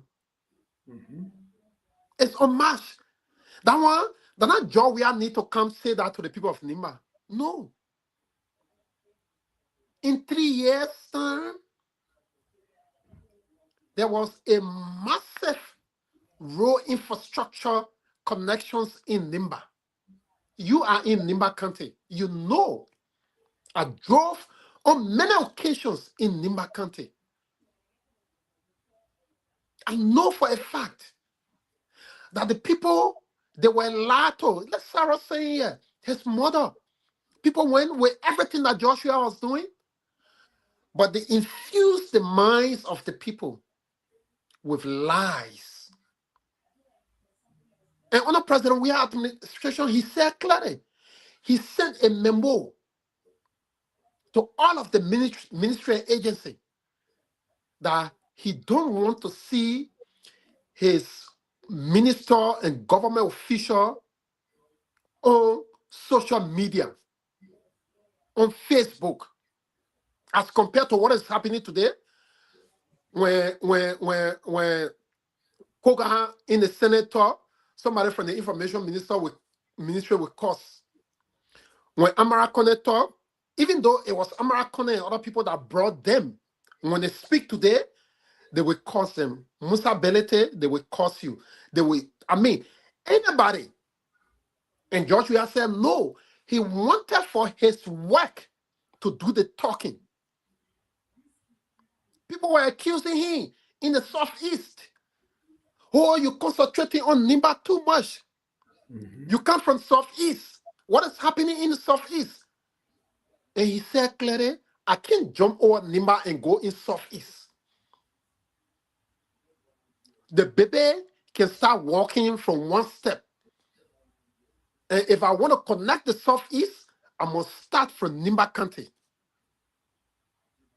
And he did that diligently. But because the United Party, that level of desperation that was so much in them, they used to go take their body from hospital and put it on the street and lie. They said, President, we are taking the children kidney and putting it in him. Today, the Phoebe Hospital that you see people protesting, Miata Morris was at the Phoebe. You hear the famous song they can sing. You harmonize my salary, I will harmonize your vote. It came from the Phoebe. Since the United Party came to power, do you know how many times the Phoebe Hospital has been closed? It was under the Joshua administration that electricity was extended to the hospital in Nimba. It was under her administration.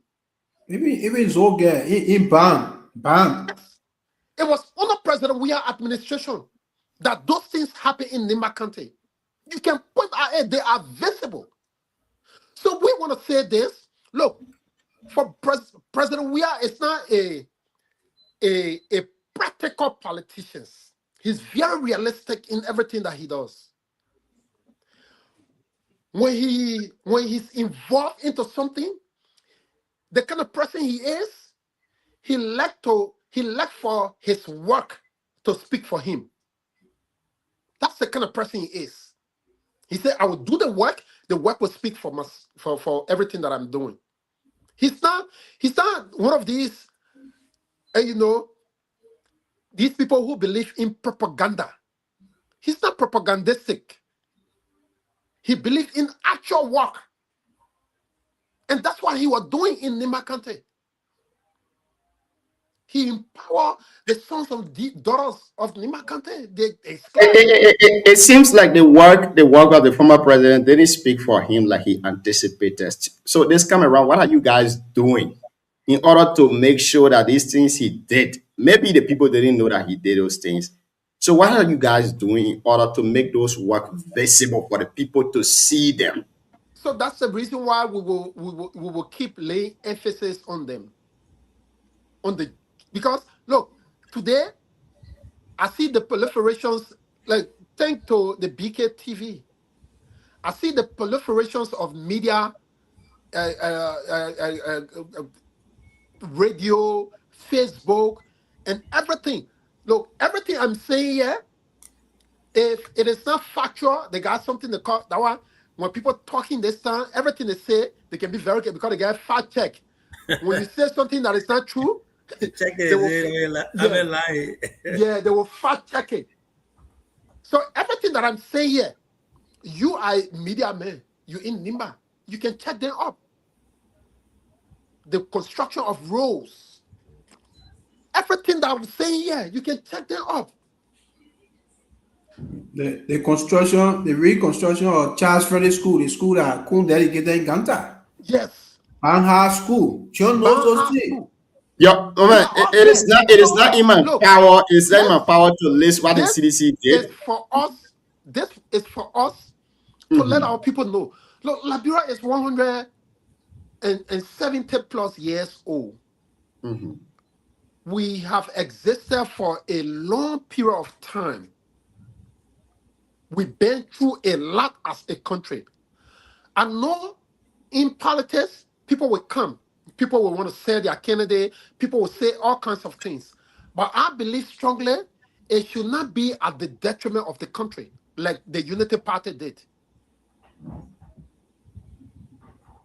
Thank you. Let's go to Ahmad. They lie at the detriment of the. Imagine this is the in post-war Liberia. There have been no political institution, political party that have served our country more than Unity Party. I agree with you on that. Yes. What? Look, for Unity Party, it is a shame. For the Unity Party that have served all these years, almost 15 years now, for them at this stage to be comparing themselves to a man who just served 6 years. And in that 6 years, we saw a global pandemic all around, the COVID. The whole world was shut down. Nobody was doing nothing.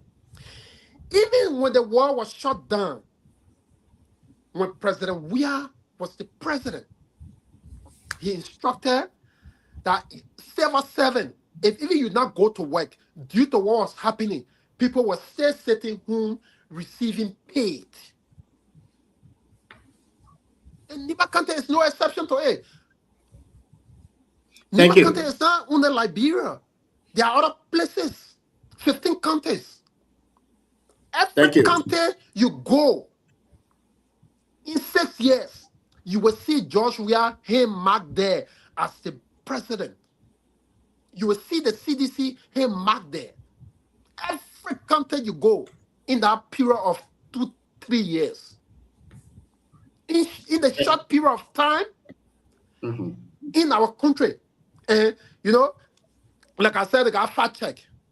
There have been no government in the history of our country within a very short period of time that have constructed and rehabilitated more roads as compared to what the CDC administration did. Rehabilitated and constructed. We did all of those. President Weah did them. He was very practical in his doing.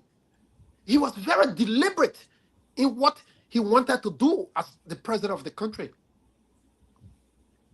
Thank you. Thank you very much. He introduced things that today that we are going back as a country. Free tuition. Building hospitals all around. In fact, at a certain point in time, Darius Dillon was all on Facebook. He was saying the country will soon experience earthquake because John Weah was just doing groundbreaking. When he's not doing groundbreaking for the other project on his side, he's doing groundbreaking for the other project. So Darius Dillon went and he said we'll soon experience earthquake. Because why? They were not used to seeing that president that was so active and getting involved into developmental activity as compared to what George Weah are doing. Thank you. But like Thank I you so said, much, Chief.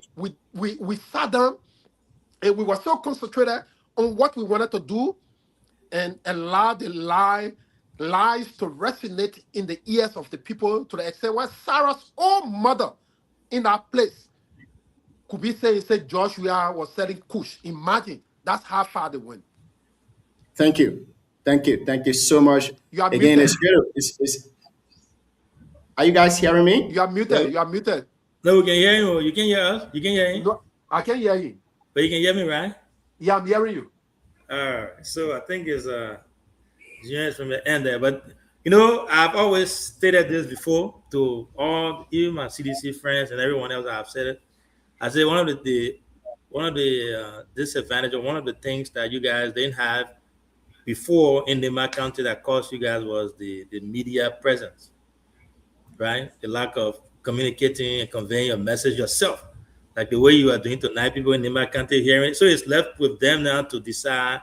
Yeah, You know what the man saying is true or not. But you guys did not have any presence in Nema when it comes to media. You were always going through either PYJ I or agree. some type of major. So you were not doing the work yourself, but coming from a son of Nema that is a seditian, coming on air and just talking the same thing over and over. I agree. You never had that, but hopefully it will be different this time because you got media now that will be able to convey message. But real quick before she went there, a lot of people can. I know he will want to take the bear with the issue. Let me tell you, Sio, I went to Ban High School in Ban. I graduated from, and Siawete comes from Zoge. When I was attending Ban High School from 2012 to 2016, a lot of you people were in government. Sio, when we come in, the people, the instructor can ask us to come and wait somewhere, so they ring can damage the heart. All of the place, all of the TD building were in deplorable condition, third track. It took us time crying behind Roger Thomas to build a place. He couldn't even listen, and he wanted their propaganda person in Nima. Josh Weah, and that's why I did that baby to support Josh Weah. Josh Weah, if you see that school, I will send you the picture of the school so they can post it. Josh Weah rebuilt the school and he modernized it. They get computer era, real modern school. He built in Ban.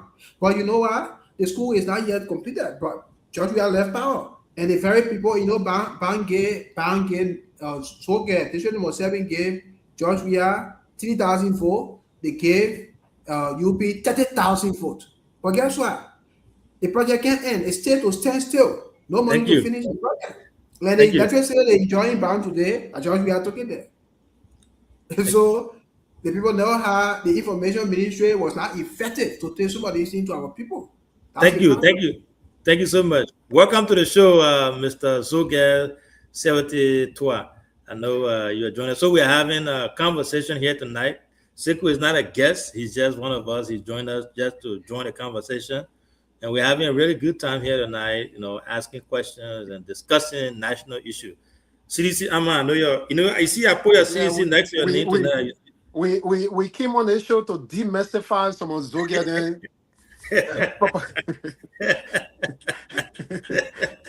So you know the man I direct your woman from Zogia, so the man. That one I want to have before they take my phone woman for me. Sometimes I can just woman. You see the man with Zogia all in front of me, so you should be careful. But CDC, man, what's up? Thank you, CEO, and thank you to Revolutionary Cadre Leader Sekou Kalasco. You know, these are some of the things that we were cataloging that the party have our own strategies. We are giving the government the first half, and the second half will be very much robust, and they will see the real CDC that they've been knowing. And this is why the Liberian people are now regretting if Bouaka, Gentleman Bouaka cannot even protect the people of Foya, of Solomon Township, in Foya district. Call the man president, man. You can't say gentleman, call the man president. But see, president, we are brother, we are. You know, I see things going on. And you look at where you going, brother. No, not on my show. Go ahead, Chief. Our CEO, Comrade Boaka, cannot protect the people of Solomon Township. It cannot be Liberia he will be able to protect. These are serious issues. Our people are crying every day on Solomon. You are seeing videos, but tomorrow you'll see a lot of videos from Solomon. The people express disappointment. And the disheartening thing is that for the National Independent Human Rights Commission boss to do a survey and do a press conference, raising the alert, what the information minister is saying is not a fact on ground. The people are suffering. They cannot do their farming. They cannot do this. They cannot do that. And that person is dismissed, removed from their position because they speak facts, they report facts to the public. It is worrisome for our democracy. CEO in this town, some of other we are surviving. It is just by the grace of God. The people don't want to see anybody to survive. And the worst group of people that are doing that are the NIMA group, our own group. Once you do not support them, the Lofa guys are not like that. Do you know how many people in Lofa who are senior minister that they still visit Molu, and they still visit other people, they are Lofa brother, they're in opposition? The person who wanted to give me the job, Lofien, and he knows I'm a seditious. You know, this is one of the things, every government that comes to power today, you see the Lofa guys in there, plenty. The hatred that in Nimba is too much. People just want to see people there. The people there, how you call it, since you not supporting this, you want to be CCC, man. You should not survive. Even little business that you doing, my man, ain't not supporting us. You see who can order to buy people car from you. You see the mentality. And you say that you say Nima United, Nima Unity. I used to say people not on the ground. You go, you say you're calling for reconciliation. After the reconciliation, that will be our last topic. We've exhausted. You know how women is still angry. Ama, that will be our last topic. I want to welcome Zoget to the show, Interpreter Ambassador. We've exhausted. We've been here for almost 2 hours plus. May our guests will go. So yeah. So now let's go to Nima. Let's go to Nima. Recently, let's say yesterday. So Gian, please 1 minute. You know, I think there were other conversation. I think we need to weigh in why it's true the guests now that before go to the guests. So we'll come to you now. Your time will be limited. We will not go back to the John, the show should not take retroactive effect. The people were now on the show. So let's start to weigh. Yeah, so let's go to the next discussion. Let's go to the guests, please. I agree with you. Since the guest is here, CEO, do you mind saying something there before we go to the next discussion? No, but I just want to say thanks to my brother Kalasco for coming. Gentlemen, this is not an interview with Kalasco.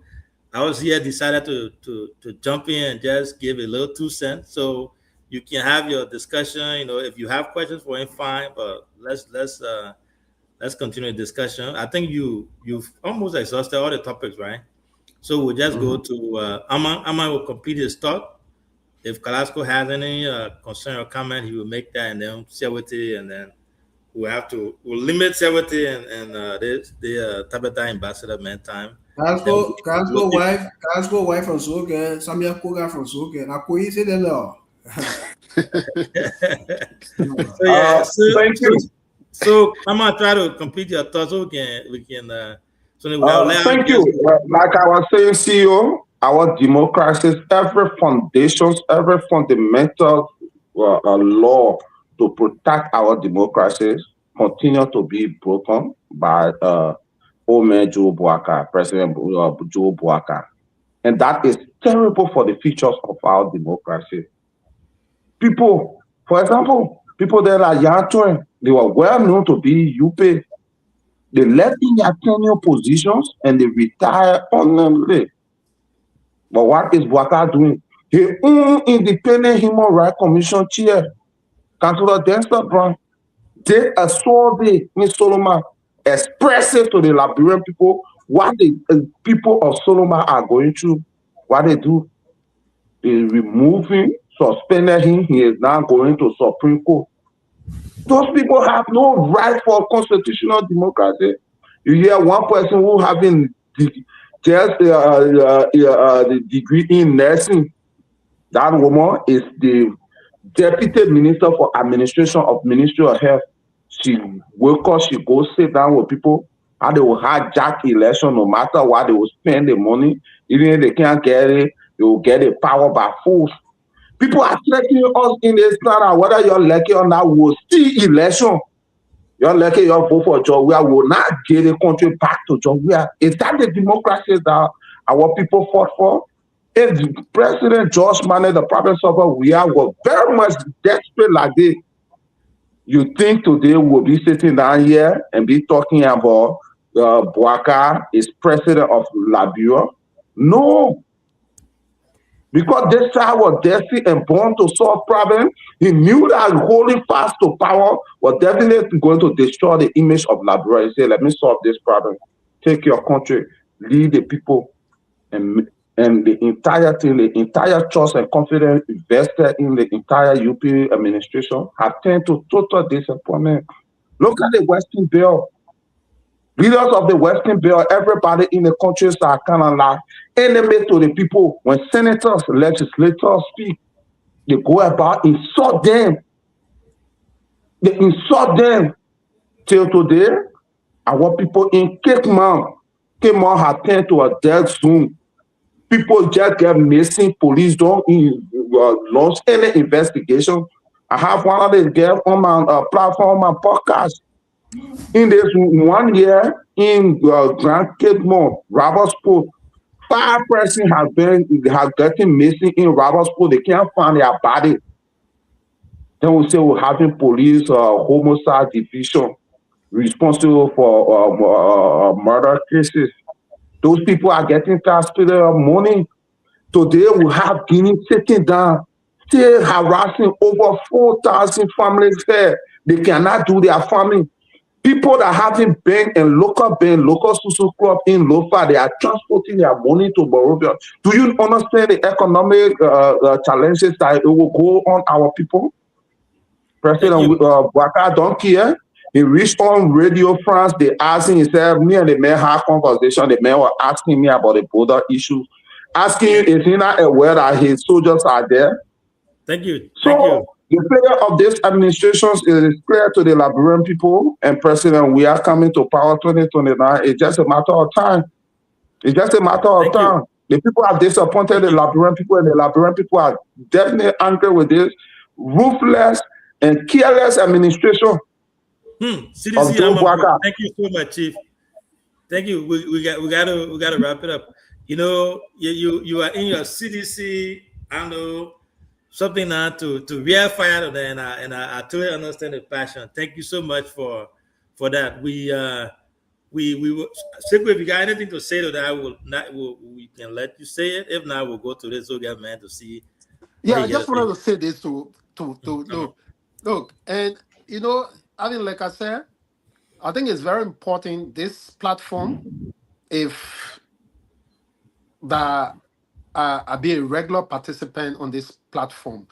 And, you know, I don't want to be coming here as guest. Yes. I want to be a regular participant. Look, because throughout President Weah administration, I went everywhere with him. I know everything that he did. In terms of development in the country. So, and I know who I interacted with. I know personally, I know the man who's the vice president of the country today, Kun. I know how personally we interacted. The man who is the president today, I know how personally we interacted. So there are a lot of things that I personally know about that many people will not know about. And I think it is our responsibility, the way things are going, for us to say them, you know, so people can know that this is what this man did as the president, and this is what these other people are doing. Look, I can say to you clearly, Yahya Jammeh had all of the military, the police, all of the might. For people to even start talking that they will cheat election, I mean, they're seeing that something is going on that is inappropriate. I listened to that minister that was saying we will use the money. Look, you like it, you can keep all of the money. Election time, you give it to people. I know for a fact that when that time comes, people will receive the money and they will make a decision that is appropriate for the growth and development of the country. No one person, Yahya Jammeh had all of the military might. Guinea-Bissau, president, he had all of the military. What happened? The opposition went to elections and won him. We can catalog the incumbent leaders. Joshua was the president of the country. He had all of the military. He had everything. But what happened when it was being announced, even before the announcement that the Unity Party had won elections? What did he do? He called Joseph Yuma Boakai. Because we have had a peaceful transition, our country is an example for democratic practice, not only in Africa. Liberia can be referenced in parts of the world. So no one 90-year-old person can tamper with the gain that we have made. No 90-year-old man, 90-year-old, you tamper with the democracy, the gain, the blood that our people, that you tamper with it, no one person can tamper with it. If you go to elections, you lost the elections, it is an honorary thing to do, to take power and prepare yourself. But nobody would tamper with any elections, and we, as a party, will be fully prepared to protect the sanctity of our country. Because the way the Unity Party is operating, we clearly know that maybe they get on last minute to turn grab. So I just thought to make that point on Aman, and then we move. Thank you. Yeah. So the man gone. So again, thank you so much for coming. Like you said, once you settle, you will be one of our regular panelists here, and we need that. We need more people on here from diverse background. We don't just want to be one-sided, so we extend an invitation to pretty much everybody. So thank you so much for answering that. So we will go to Siawete Zogetwa. I think he's the only Unity Party man on here tonight. So I don't know how he's going to manage that. A lot of ammunition, a lot of people here, booby traps and everything. Yes, you see, Chris Napo CDC for Nina, the Tapeta CDC Tapeta ambassador. We got CDC Ama. You put a CEO. That you put I'm here.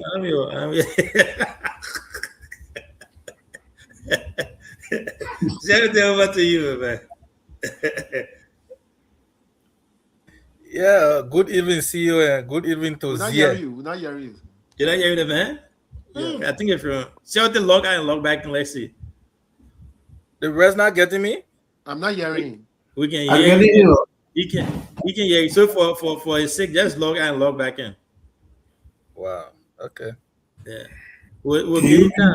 We'll get you time. I'm still what are you coming to? They're ready to ask. But yeah, so Segu, thank you so much again. It has been a great show. We are glad that you came in to make those clarifications. And as time goes by, you will continue to do that. When it comes to democracy, we need these disagreement, information from all angles, and let the people decide. Let the people themselves make the call. So you can talk now. Let's see if Chris can hear you. So am I clear now? So you can hear him? So you log out and log back in. Let's see. Okay, let me log on and log back in. Yeah. Let me talk again. Let me see. You getting me? I'm not answering. I will log on and come back. Yeah, okay. So you Chris, then you have to go on and come back. Yeah, Chris log out and log back in too. So yeah, so great show. We did he log out? Sigrid, did you log out? No, you haven't. Let me see if I can log him out. All these people could not come if Carrasco had not come. Yeah. Who are the people? All right. Senator, let's see if we can hear you. So I'm clear now. Yeah, okay, I'm hearing you now. Oh, okay. Thank you, CEO, and thanks to everyone. You know, today we got barrage of seditions. It's good. You know, that's what we need in our democracy. You know, CEO, the democratic credential that we all boast of today, I think the credit should be given to the Unity Party, because I don't know, they will want to redirect the Unity Party again in those kind of conversations. I understand they said the Unity Party went for, 2 terms, and then we had another 6 years. Yes, of course, because that's the confidence, and the Liberian people reposing the Unity Party. So the democratic credential we had today, the CDC equally went in election with the Unity Party. We beat them 2 times. So it's not a strange thing. Beating the CDC is no strange. The CDC boasted that they were going to go for 24 years.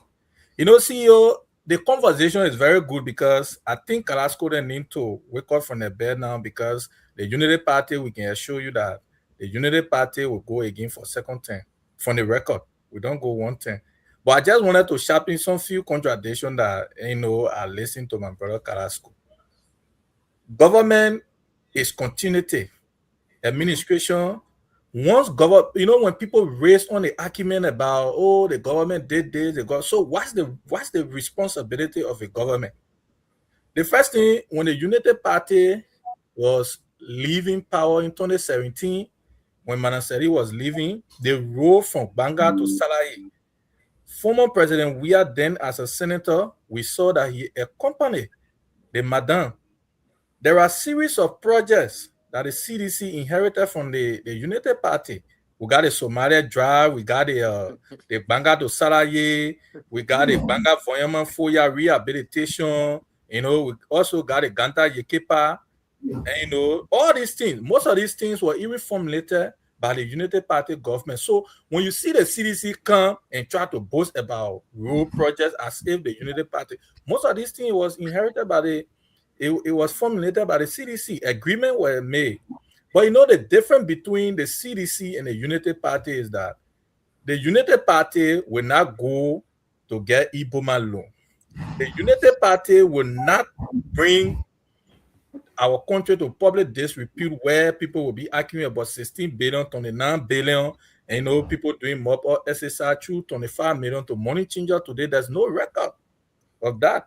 So all of these things, when people talk about Ban High School, how do you equate one project in Ban to an entire project in Nimba? Today, under the regime of Manaseli, you got Tapeta, how they call it? Tabeta Hospital was built. Should the Unity Party come on and try to measure arm with the CDC? We won't do that. Some of these conversations is just meant to cajole the public, and there's no way.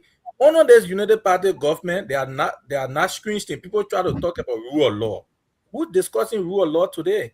We had former Justice Kabina Jana, a son of Nima, was removed from his position only because he had dissenting opinion. But removal is constitutional. Yeah, but why was he removed? Was there any justice? So wait, Siawete, was the removal of Cabinet Jana the executive project or the legislative project? That was the CDC government project. No. Who removed Cabinet Jana? Was it the executive or the legislature? See what I want to say. I said the executive or the legislature that removed Cabinet Jana. I'm telling you, you had two forces. You had the executive and the legislature. So why originated?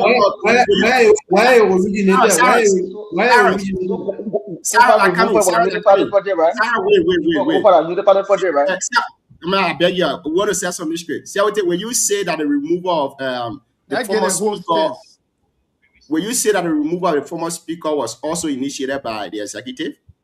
But Gian, no, I want you to answer my question. I agree with you. I agree with you on the former justice. No, you can't agree. I had to make emphasis on that question. The first thing you need to understand, don't divert the conversation. The conversation here, Kabina Janet But you try to make some fun in public. We're talking about you No, missing but the conversation, I issue. think you guys were talking, I didn't disrupt any of you guys now. I think I need protection, Mr. Host. Because I just when you're talking, we will not allow you to give misinformation and you say, no, but you guys had a time though. No, but no, because when you say all the things about Nima, I didn't come in. But when you're talking about the removal of Kabina Janet and saying it was the executive that removed him, then that's a contradiction. The executive have no power to remove Kabina Janet. It was an impeachment procedure. It started in the legislature and it ended right in the legislature. And it went to the Supreme Court. Thank you. It went to the Supreme Court, the judiciary, and the judiciary ruled. So it is not in the power of the executive. I expect you to reference Yeke removal because when you're talking about illegality, that's why you should reference. So y'all let him land now. So we have made a correction. You know, tonight I know the play is heated. Everybody want to scratch their muscle. We got, a serious edition on the show. So we know that those are all starting to divert us. So, the conversation tonight, we got to be careful on how we get information. First of all, look, it is, for me, I believe that it is even shameful for a member of the Unity Party to sit on this platform and be talking about Justice Janet. First of all, okay, holding everything constant, let's hold your word by it, that the Cabinet Janet was removed. I'm not saying it is a fact that the CDC or just you are removing. Holding your word or holding everything constant. Cabinet Janet decided to support the Unity Party. He said he would support the Unity Party, and Mr. Bwaka made promise to him. When I'm back, since you went to ECOWAS court, we'll give you the $250,000, including your salary. Everything. Since that time, 3 years now, have you guys given it to him? So I don't know why you guys keep stopping you.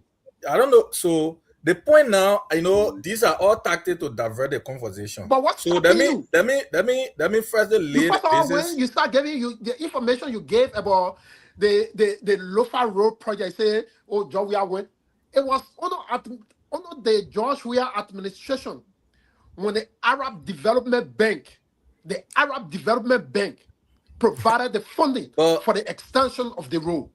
So what are you saying? Okay. Thank you, Carrasco. When you guys done, then I'll provide the information.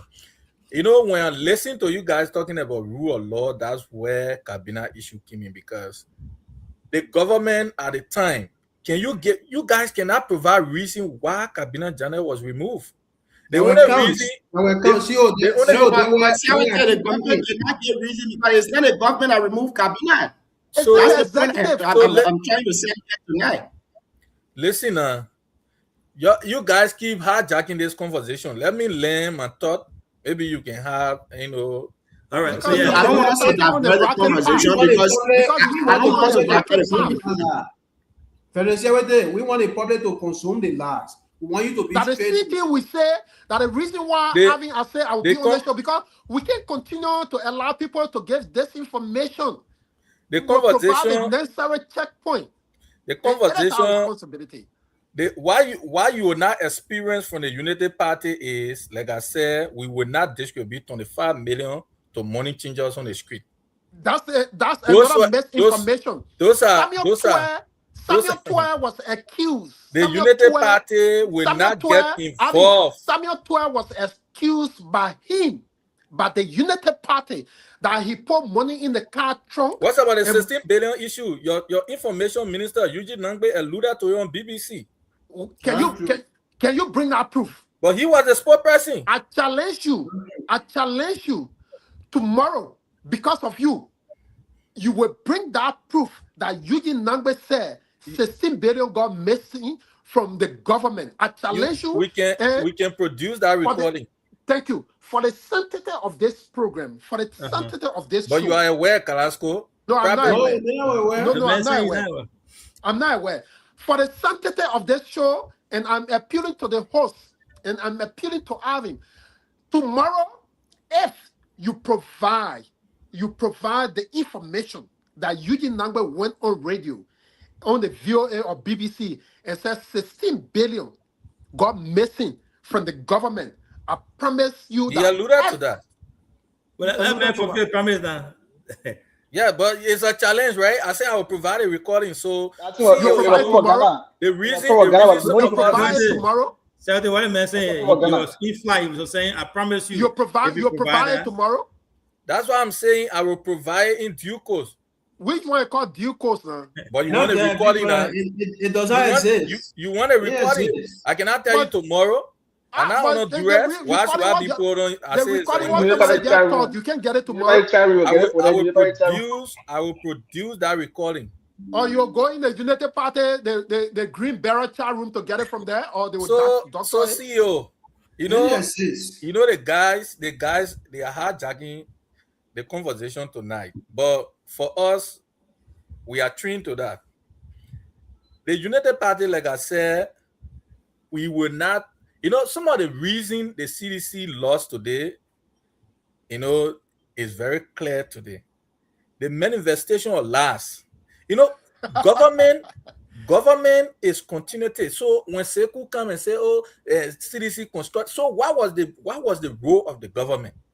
Government is responsible, you and myself, to provide electricity, to provide our basic social services. So when government that is government responsibility. So that's why on the show the last time when Moriah came, I said my point to Moriah and my question to her was it's important to bring back service, because if people like Carrasco will come on a platform like this, start looking what a government that should be responsible to provide basic social services for 8 people, you start to recount as if that those are things that the government should not do. That's why the So say, okay, now we stay on the fact check. Let me hold you there again. Which one you call fact check now? Let me hold you there now. Let me hold you there. We always do on the thing show here and you know about it. the thing they call fact check, the thing they will say here to check it whether that's true or not true. No, but what we call fact check. Let me hold you there. Then you know what fact check is. When we're talking about government cataloging, I come in Sarah's. That way for the before. So they're struggling to that. You not seen it? No, man. Why you struggling? I'm providing. When we talk about government cataloging, what they did. When we talk about government cataloging, what they did, honor the did. So You're pleading my brother tonight. You're pleading my brother today. Okay. Chris, I'm okay. When we talk about government cataloging, what they did in their regime or under their regime, it was the United Party that started it in 2011 when they were recontesting. It was the United Party that started in 2011 when they were recontesting. They said, what we did, we want to complete them. We want to do this. In 2017, when they were also recontesting, they said, there are some projects that we are carrying on. We need to complete it. So if the CDC come on here today to say the same thing, you started. To the issue of FACES, it was this administration that took away FACES. Even me that he are planning to sue the government. So, Gian, it also go back to sedition. That's what we are saying. A mere propaganda. People are not listening to CDC because they not offer anything to the brand people. And I agree with you. Let's introduce service. Why you say because that? It will put you in the right frame of mind. I do agree. I'm not disagreeing that government is not continuing it. And if I say as a very responsible citizen and somebody that I work at the echelon of leadership in the country and said government is not continuing it, then why you think I'm having all of those experiences? While we agree that government is continuing it, you came back to power. United Party, not you directly, the United Party came back to power. For instance, the school that was constructed, that was almost 80% completed under the CDC administration in Bon County. What did they do? They put Joseph Yuma Boakai on it.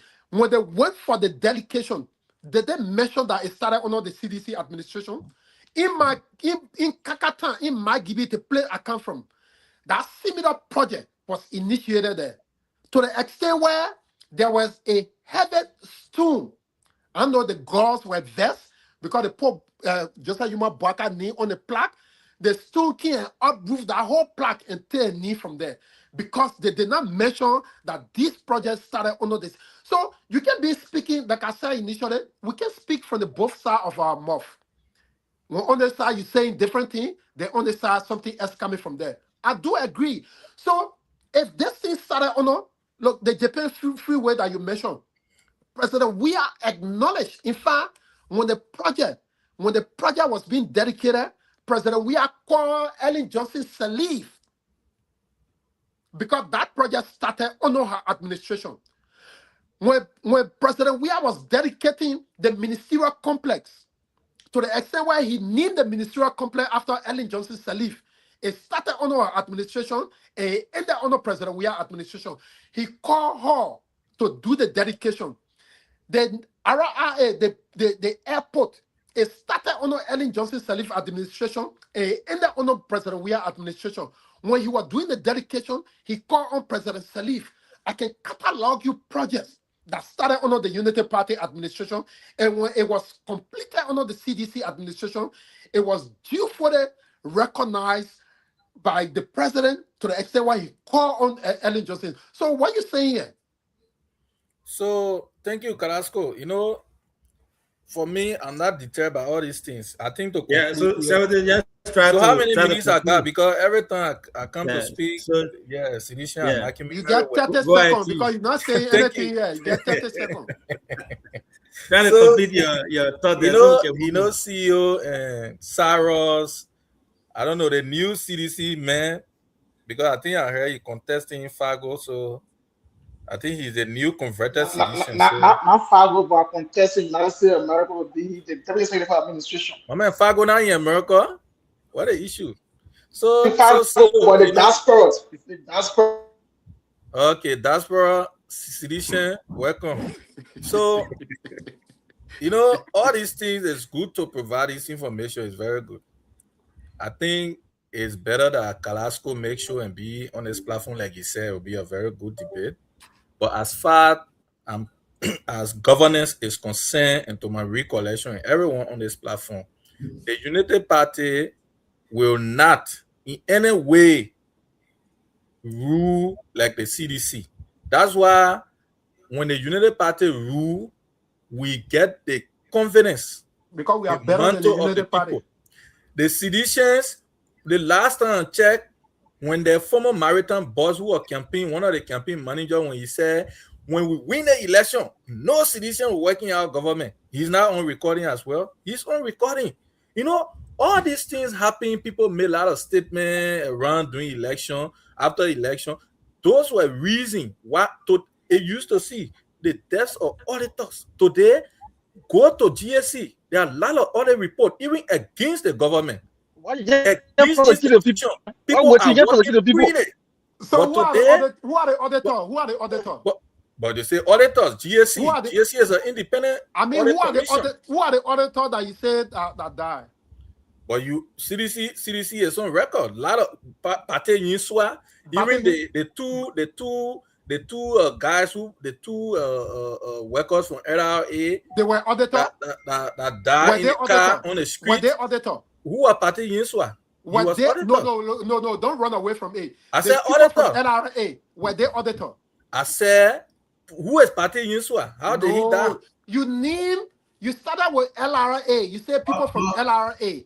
I said, auditors died during your regime. There was no account for it today. The president came out and said, they were. I'm sorry for the expression. They were having an affair. Why reopen the case? Reopen the case in the regime. Reopen the case. The Unity Party under this regime. Let him land so we can move on. People had the free will to function as a government official, pet the TUR. So, you know, this conversation, I guess maybe Carrasco will come tomorrow so we can continue the conversation. But I can assure the CDC that the Unity Party will regain state power in 2029 because they are doing the job that the Liberian people deserve. For the record, that's why they will judge the Unity Party by the record, not the CDC. We're not discussing CDC. CDC and Unity Party are now on path. They are not. Thank you. Thank you. Thank you so much. The man said he will come tomorrow. We're not. Wait, sorry. What Sarah want to say now? I want to talk. What law? No. We're not here for article. I think it's is about law. I think what law? I can say on the show as we'll give you time. No, but if you give me time, then how to come in? with We're legal not. knowledge. Oh, I just yes, want to show because he somebody spoke with already. legal knowledge He to spoke. allow Secretary misinform our audience. There is no statute. See, so the man got a time. Statute of limitation. There are crimes that get statute. Statute of limitation it applies in ways that when somebody steals, you got time. You get time free. You're supposed to prosecute this person. If that time free elapsed, you don't go back to prosecute because the statute will grab the person. The statute will exempt the person from prosecution. But murder does not have statute. When you kill, even 100 years past, if they get evidence against you, they can prosecute you. So the misinformation is that CRT is saying, because that one of their major propaganda after draw the auditor is that CDC kill auditors. Now that they are in power, the police arrested Carrasco and incarcerated Carrasco. The same police stayed there today. Gregory Comer is still the police IG. And Gregory has issued certificates for happening, one of which has to do with the Mason boys. He said we have killed them and used their killings to live. So today, what the conversation is about? Gregory, I said there is no statute preventing you from prosecuting people you believe to have killed auditors. If you believe CDC killed auditors, why are you not prosecuting them? Thank you. That clarifies that. So I know Chico wants to say something to this, respond to it, Zia, and then from there we'll have CDC Tabata Ambassador close out. The men are diaspora now. Diaspora, no sedition. Segu, you got something to say to your UP Zia? I've been with CDC. So nothing we'll talk about here. You know, man, we'll call. I'm a teacher. We'll continue to put chairs to the bullet. CDC, man. Okay. Don't cry more than they be. I've been with CDC. Who determine that? Post me what? It's a challenge. It's a challenge to the United Ghana. Post one place. We closing, right? Yeah, we're about to close. So before you close, I know the new CDC man want to say something because he was in the comment section. Okay, he saw you there. That's why he rushed to come on. So I gotta go on and come back on because I'm not hearing you can hear me, right? Okay, go on and come back on. Go ahead and come back. Go on and come back. I think go on and come back on, Chief.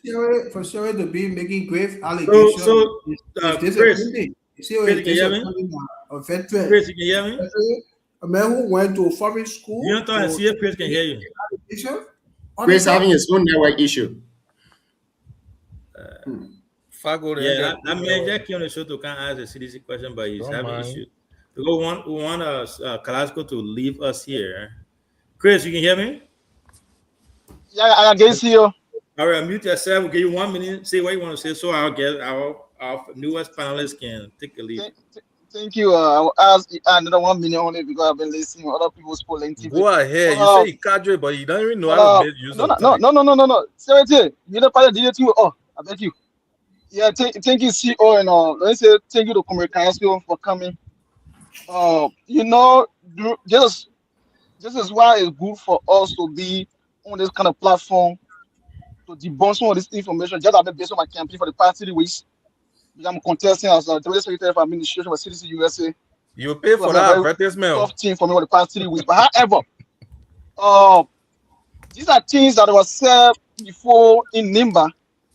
Blind our people ears in NIMBA with the lies, misinformation from the angle of the party. Because don't get me wrong, the party are good at lying. If lying was thing that you can get PhD to people for, that will go to the party. They are good at it. And those evidences are there. They're out there. They say a lot of things about person that we are. Today they're in power. They cannot prove. One of these things they said before, the only thing they keep doing, they keep lying. Now you're in a seat. Today in Nima, they cannot point at one project. You know what they're doing in Nima. We don't use a support in Nima to use our money on developing Nima. But they say CDC did nothing for Nima. But there are projects out there can point at. But on the unit part of Regina supported the most, they had their vulnerable Liberia. Today, there's no one point in Nima, you point at Nima. They cannot.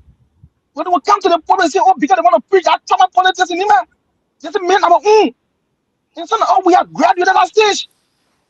That's why today some of us, we're on the other side of that. The most arrogant people doing the Sarah said in the show, most arrogant. Today, our own brothers when you speak against the or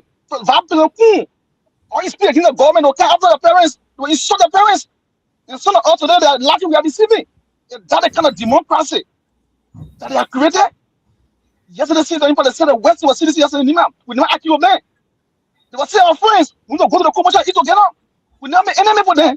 But today, we are enemy to them. What kind of society is this? I mean, my dear good friends here, they are talking about the difference between CDC and Unit Party. The Unit Party good at removing speaker, doing a regime. From Enisno to Elder Salah to Fonati Kofa to Yaga Kuruba. It's a regime. Can they point out CDC at that? No. They don't respect the rules of law on a regime. See the position of all in country that are never removed illegally. That's what you do. The list goes on a regime. That's why you never good at. When you can't and say, oh yeah, good at it, you will not say it. Today, the 19 minute job today, the playing politics today. We just come to the point, oh, we are playing like we are need. So can we say today, this president, can we say today, just black and bring drugs in the country? Imagine the kind of information you say you wouldn't do that. 100 million, yeah. Why was it? So can they come out to the pocket today? Way to talk, They said Jeremiah Kun is behind the 19 million drugs. That's a wild allegation. So can they come to the point because yesterday we are being just in the corner yesterday. You know what I'm saying? Can they come to the point and say, oh, the fuck, we can the statement. For what? Can they say we're running retrial statement made on school. Our retrial statement. I say Kun is behind that. No. That being on civil last. You can't say that. No, you just said we are accusing other people. So why nobody told you to trust? No, but those are the situation right now is under investigation. The CDC, you have 119 million jobs. That came 100 million jobs. So I'm asking. Why was the investigation? Why you made a memo with trial for what? No, you got to retry that statement. That allegation is unfounded. Why he got running to back? Yeah, so see what you when you stop there, I will say pick up for that. You will not stop me for that. So can you never come balance like real people? Can you never come balance like people to say President Boaka bring join the country? Because say about President Boaka, we are. So those guys they are good at lying. Today in Nima, when you speak against today, VP Komekun, when you speak against Komekun today in Nima, they will insult you. Is that the kind of society today? The most arrogant supporter of the government for Nima. The most arrogant. And they want us as a son of Nima that have graduated from that stage to sit and look at it. No. Because we are playing a part. Today, almost 3 years in a regime. They cannot put out one project the government doing Nima. But the news are kind of developed for the superintendent. To be jumping for years there to honor the project and party. No. So the issue that you see on the close on this. Yeah, Fidel Castro said before in a court. So the revolution that we carry on Cuba. He carry on with it is someone made if you allowed to do it with he committed. And I can show the people of Liberia in Nima. CDC Nima yesterday, Nima will be today, they took it. Because they are made in Nima, they have a tree to the cattle. To be born and debunk the Unit Party led government that today just now is there. Where 2 years ago they're not just in there, now just is there on a regime. And they allow all the state to look at it. We were challenged in Nima and they fear the regulation. And they try to regulation in Liberia. That day, come a Jesus come here to come out. Let me say this again. I mean, going far and calling Jesus coming and I don't know where you're going with that. But thank you so much. It has been a wonderful show. I went to church yesterday. And we got let guests go. Let me finish. Yeah, before the guests go, I got no, let me finish. You told me to take over. Let me take over so our guests can go. Yeah, let's do that. So thank you so much. What your check say? Okay, go ahead. I went to church yesterday and I was blessed with a really nice perfume from one of the church mothers, and I think I'll be going to church now very often. So I want to convince my brother Cyrus. Yes, Cyrus. I got my perfume yesterday. maybe you two can follow me and let's start going to church now. So at least we can experience the love of God moving forward. You know, I'm a Muslim man and by faith, so I think maybe I can be straight against Christianity. I've always been a God person. You know, I'm God living. I mean, do I mean to be funny cool? Hey, buddy. Yeah, but See you welcome. So thank you so much, guys. It has been a wonderful show, and we will continue to have. I'm not hearing you, Avi. I'm not hearing you. Oh my God. Okay, so Junior, you can hear me, Junior. I can hear you. Junior, you can hear me. Are you hearing me, Steve? Yeah, I'm hearing you, but I'm not hearing Avi. Yeah, just okay, great. So he you. wanted to ask you. He was saying that he appreciate you being on here this evening. Maybe in 2 minutes or 3 minutes, you can give us your parting comment. Maybe there is something you want to speak about. You can do that in your closing. Are you hearing me? You going silent? I think you log out and come back in. Okay, so just log out, go off and come back on. Yeah. So I don't know what is going on. So would I be allowed to send message, Mr. Carrasco, to deliver to where with regard to? No, we can do that. We can do that behind our request as Nima County, not as Saros. We want. I want Chief Carrasco, I want you to please take this message to. Oh man, you get it, man. No more calling. No, that's not business.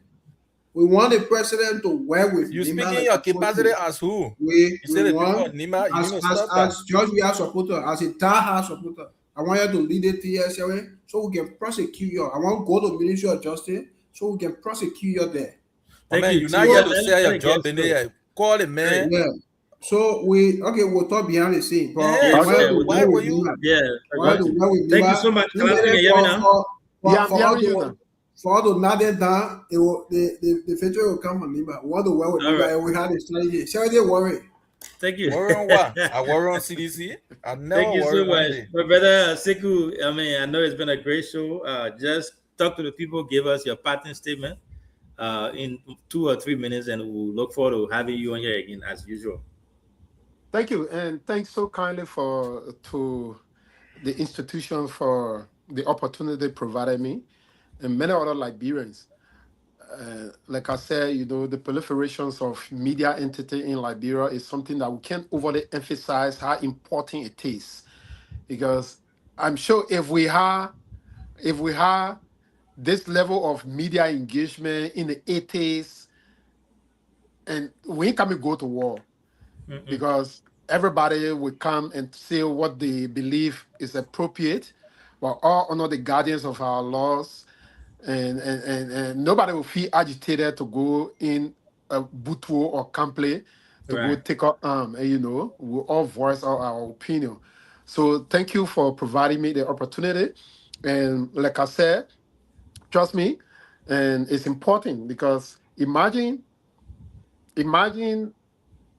the kind of lies that have permeated the corridor of our politics by the folks from the Unity Party.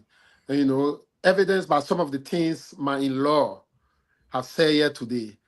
And, it's unfortunate that he talked about government continuity, and and that's why I said, we can't be speaking from the both sides of our mouth. You talk about government continuity, but you only limit that government continuity to CDC.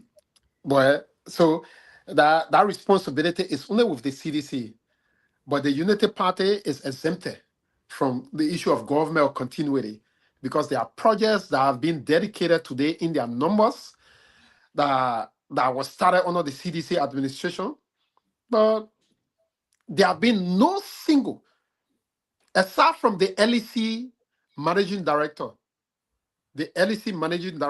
Mohammed Sharif, that went on the OKFM platform and clearly acknowledged the impact and what the CDC administration did for the expansion of electricity from the CLG from Ivory Coast. He went clearly an extended appreciation to the George Weah and the CDC administration. Because I I went to Abidjan when President Weah, when the issue of electricity was difficult, when he met Alassane Ouattara. And the Barata, the current managing director of the LEC, was with CLSG. And they had conversation there. So aside from him, all of the other projects, to the extent where Mr. Baka is putting his name on projects that were already 90% completed. 90% completed. But yet they say our brother come and still want to continue with the campaign message. We're no longer in campaign. We agree. The reason why we don't want to compare ourselves to the United Party, because we don't believe in lies. We believe in doing what is actually necessary. You talk about the Lofa Road project, the Arab Development Bank, when they were making provision for funding for that expansion, it was under the CDC George Weah administration when he visited. But yet they say you want to downplay that, but you still talking about government and continuity. And I just went about NIMI project that started under the Unity Party administration, and it was completed under the CDC administration, the ministerial complex, the Japan Freeway. The Japan Freeway is stopped to the double bridge. It was when George Weah visited Japan. He made for the expansion of that road. But you come today, you care less, but you're still talking about government of continuity. The solar farm, you care less to talk about. It was initiated by under the CDC administration, but you're still talking about government of continuity. So we can't be speaking from both sides of our mouth. I will emphasize that particular statement because I see how, deceptive you guys Reference the chat. Continue on that path, and we can't allow that to happen. Erect the necessary checkpoint because it is our responsibility to come and say some of the things that are factual. We're not coming here to lie. We're not coming here to create any story. We are speaking to what is appropriate. Today, Justice Janneh campaigned for you. He did everything for you because in your statement that he will remove under the CDC administration. And Mr. Boakai promising that he from Nima County. Mr. Boakai promising that when I win election, I will give you all of your benefit and all of your salary. Up to today, to the extent where Justice Janneh is so disappointed today. He's so disappointed. As a matter of fact, when I was incarcerated, he's my lawyer. I was arbitrarily grabbed out on the street while walking in the street, not involved into protest, nothing. I was apprehended only because my name is Kalasco and placed behind bar. And they rushed me to the Temple of Justice. Imagine, I was at the police station after 6 p.m. They rushed me to the Temple of Justice after 6 p.m., where all the court can close even before then. But they called the judge to come back only because they wanted me to go to Saw Beach, to sentence me to Saw Beach because they wanted to, keep me quiet. But these things can't work anymore. We have under President Salif Tan. I went, one people know the history. Koga, one of the reasons I respect Koga, I was jailed during Ellen Johnson Salif Tan. Because of my senior advocacy, I was placed behind bar. It was Koga. I'm talking about under President Salif when she was the president. It was Koga and the list of Karas and other people who stood in that police station and said, you can't put the man in jail because he's advocating his own radio every day. And under the Unity Party government again, I was placed behind bar, sentenced me to Saw Beach only because my name is Kalasco. So, and these things, look, it will not deter us. We will continue to speak out. Many of you spoke clearly. You said the worst thing about President Weah. One day nobody can go and start hunting you. You said that he did 3 ball killing, he did it one, he said in Kush, he did it one. Nobody. Look at to the extent where you even telling somebody on the show, a private citizen that is entitled to his opinion, you say he must take a statement back. How? Is that the democracy that we fought for? We would never allow ourselves to be intimidated. We would never allow ourselves, to continue to remain silent only because it doesn't sound right in your ear. I want to say thank you to you guys. Thanks to all of our Sarahs, and thanks to all of you guys, for everything you continue to do. We will always come here when it is appropriate. I'm going to make it my duty, like I said, because the way I see this show, if we come here to erect this necessary checkpoint to Mazier, I want him to take my wife back from me, but I will ask for my wife to please pardon me so I can erect the necessary checkpoint, because these things are important for the growth and development of our country. So I say thank you so kindly. Thank you, my brother. Thank you so much. We were also happy to have you on here. We are honored to have you anytime. This is your home, you can come here anytime. Good night. Thank you. All right, guys. It's been a great show, wonderful show as always. I'm glad that Sekou came to clarify some things. That's the beauty of democracy.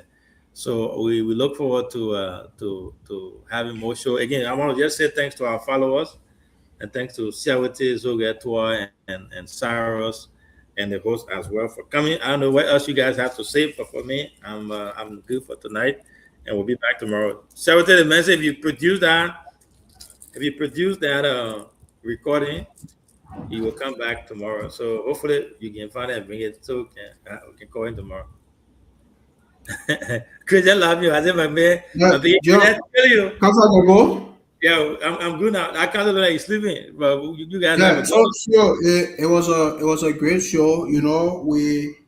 The honors is on us as a party to demystify some of the lies from our brothers in the Unity Party. And it's disappointing to see somebody like Siawete who has foreign education to reduce his status to be a mere propaganda person for UP, when he knows very well that this party has failed our people. You can't intellectualize hunger. You can't intellectualize hardship. I was in Liberia just very soon. I think 3 months later, I know what our people are facing. Listen, there are families in Liberia who cannot eat twice a day. They don't even find a necessary meal to have. You see families sleeping outside in Monrovia because their homes were break down by this government. So to come and sit on a show to make it look like things are going on smoothly in the country is disappointing. And to the constitutional issue, I'm a lawyer. You will not come and sit before my face to lie about the Constitution. Justice Janet was never illegally impeached. No, you can't tell me. Even if you want to lecture people, I think when you're in your group chat, you can raise this kind of argument because it will not survive in the midst of people like us. We are knowledgeable to a point that you can't lie to us on constitutional reality. Justice Janet impeachment is not the only impeachment that has taken place in our country. Okay, if you want to talk about illegal removal, then talk about Yeke's removal, because it is squarely illegal. And to the issue you raised regarding continuity of government is continuity. But the contradiction is we did not do anything. St. George, we did not do anything. So what then are you continuing? Before something continue, there must have been something done. But you said this man did nothing. So what then are you continuing? At least it will be out of honesty that you come and say, George, we have built a modern school in Brown City. It will be out of honesty that you come here and say, George, he rebuilt the Charles Friendly School in Ganta. And Jeremiah Kun probably went there and dedicated the school. It will be out of honesty for somebody to come and say, George, we have paved from Ganta to how you call this place, Loguatuo, for the people of Belegay to see Kota today, paved after pavement. It was because of George Weah. These are raw legacy. The Tapeta Highway, the Tapeta. Thank you, Chief. There. So you can come to swallow all of these things and you're talking about continuity. Thank you. Thank you. The CDC Chris said, I want you to point out, I'm not asking you to cataloging me, all of the things you've done, you should say. I want you to point out one project that UP has done in Lima. One project. You know, the only project UP has in Lima is Jeremiah Kun, vice president. That's the only benefit Lima has. And it is because of this benefit that Senator Johnson is dead and gone, and he will be seen no more. That's the only benefit you give Lima. Nothing. Thank you, Chief. People you hunted them from job, and you want to have the moral courage to lecture us about governance. Thank you. Conversation. Let's hear you, boss. Thank you. You know, like I said, the Unity Party will not train on the path of the CDC. That's why they are always being trusted with state power.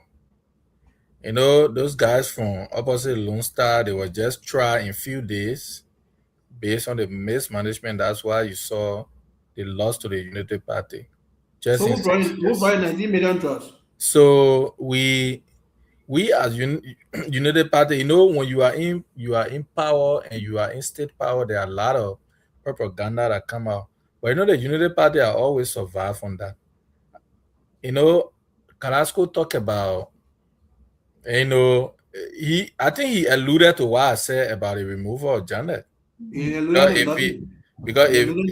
if he say yeah, will you by your word, then why you are not paying Carrasco? The man was speaking in context. The first thing is the man said holding everything constant. Holding everything constant means Chris, but I don't know. I think I need to be guarded now. No, you gather. Just use the right word. So the payment, I don't think that payment, quote unquote, is retroactive. When government get the money, they will pay him. So if the government tenure have expired and the Unity Party doesn't pay the money, then it's an argument. But you illegally remove the man. That's what we are saying today. Look, the Unity Party, like I said, we will not go to Eboma, to a mere institution to borrow money as a government. There are a lot of strange things, like the old man said, will happen in this regime. And it's happening. A lot of good things. One of which good things. Cyrus, we have to go. Cyrus, I beg you, let's protect. When you see the main line, one of which. No, Cyrus, we don't. No. We don't do that. Let's protect Siawate. Siawate, go ahead, Chief. Thank you, Honorable. You know that CDC now, they people won't put their muscle for people to hear them. So the Liberian people know the reality of what is obtaining in the country. So we want to appreciate the president and the able lieutenant, the vice president. That's why everything. When people said the issue of the yellow machine was a myth, today it has become reality. The yellow machine is there now. The only thing is when it will start work. Where it will work. I don't know why all of this argument. So the government is doing tremendous work. Today, you see the oil hair. The oil hair is in progress. A lot of road connectivity in the country. The Western Belt is being the head of you see the Western Belt, the quota now, the Alpha pavement is moving on a speed. So all these things, the guys don't want to see it because they feel that all these things, trumpeting it, and it's a threat to them. But to conclude, I think the government is doing well. In the next 3 years or 2.5 years, the government will clearly show to the Liberian people. We will not come to boast about ourselves, but the Liberian people will see the reality. The CDC had, like Sarah said, the owner is on them to justify to the Liberian people. But for us, our work will show how we ruled Liberia and what the Unity Party government has done. Ambassador Boakai and Vice President Kun. So we want to appreciate the government for everything they are doing in the country. Thank you. Thank you so much, Capital Ambassador. Let's hear you 1 minute, Chief. Go ahead shortly. Thank you. I would end to where my dear good friend Sarah just stopped. He was speaking about cattle on a few things here. And he rather said, President Boakai, the stream team will happen. The regime, that's true. The latest issue in Lofa today is a stream team. He right. The 19 million job on the regime. Yeah, he right. Removing Nima Song's from position. Yeah, the stream team. He right. Not just that, removing city lawmaker. The stream. Yeah, he right. Beating female student from UL to naked on the street. Yeah, it's a street team. He right. And I would leave all. So, Secretary, that's the street team you talking about. President Boakai talking about. You right. That's it. But our tradition to beat female naked on the street, now 1 and 2. Yes. So the street team, you right. But do you let me say this? You know our brothers from Nimba, the way they address issue, people who oppose Komekun in the Unity Party government, they have to slow down. They have to slow down. You saw when Wemo Pay spoke his mind. They insulted Wemo on the Facebook.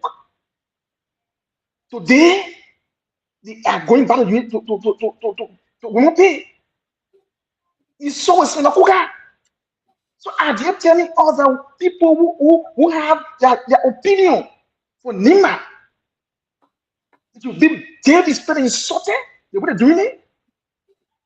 As I said, the more arrogant supporter. The Unity Party people, Nima, 95% who support Komekun in this government. They are arrogant. 95%. Thank you. So it does a kind of society they are created for us. Again, my dear brothers, I will close with this. It is now upon you guys. You say, oh, it's a damn person. We are torturing Kenny. You can reopen the case. This was lie you said yesterday, right? Now you're in power. I want you to prosecute those people. Why they can't do it? You said, I'm give a criminal, you stole money, bail, man, you're right here. You're in power, you go pay that to them. So these are all lies right here. You're in power. I expected you not see what you say. The government will talk about. The only taking project, they might need 5 projects. One in Zoge, one in Sagiti, one in Ganta. Need those projects. But you're not doing it. You see, when you see 5 doing the computer. Thank you. Thank you. Okay, you're using the superintendent to use our money to promote the Nima. You want to help you? Thank you. Again, we want to say thank you to all of our listeners, those of you who are listening to us via radio, and those of you too who are listening to us via Facebook and YouTube. Want to say thank you. It has been a wonderful conversation here this evening. We're going to be back tomorrow with another brand new edition of the Heat Hour program. Have a pleasant good night from my end.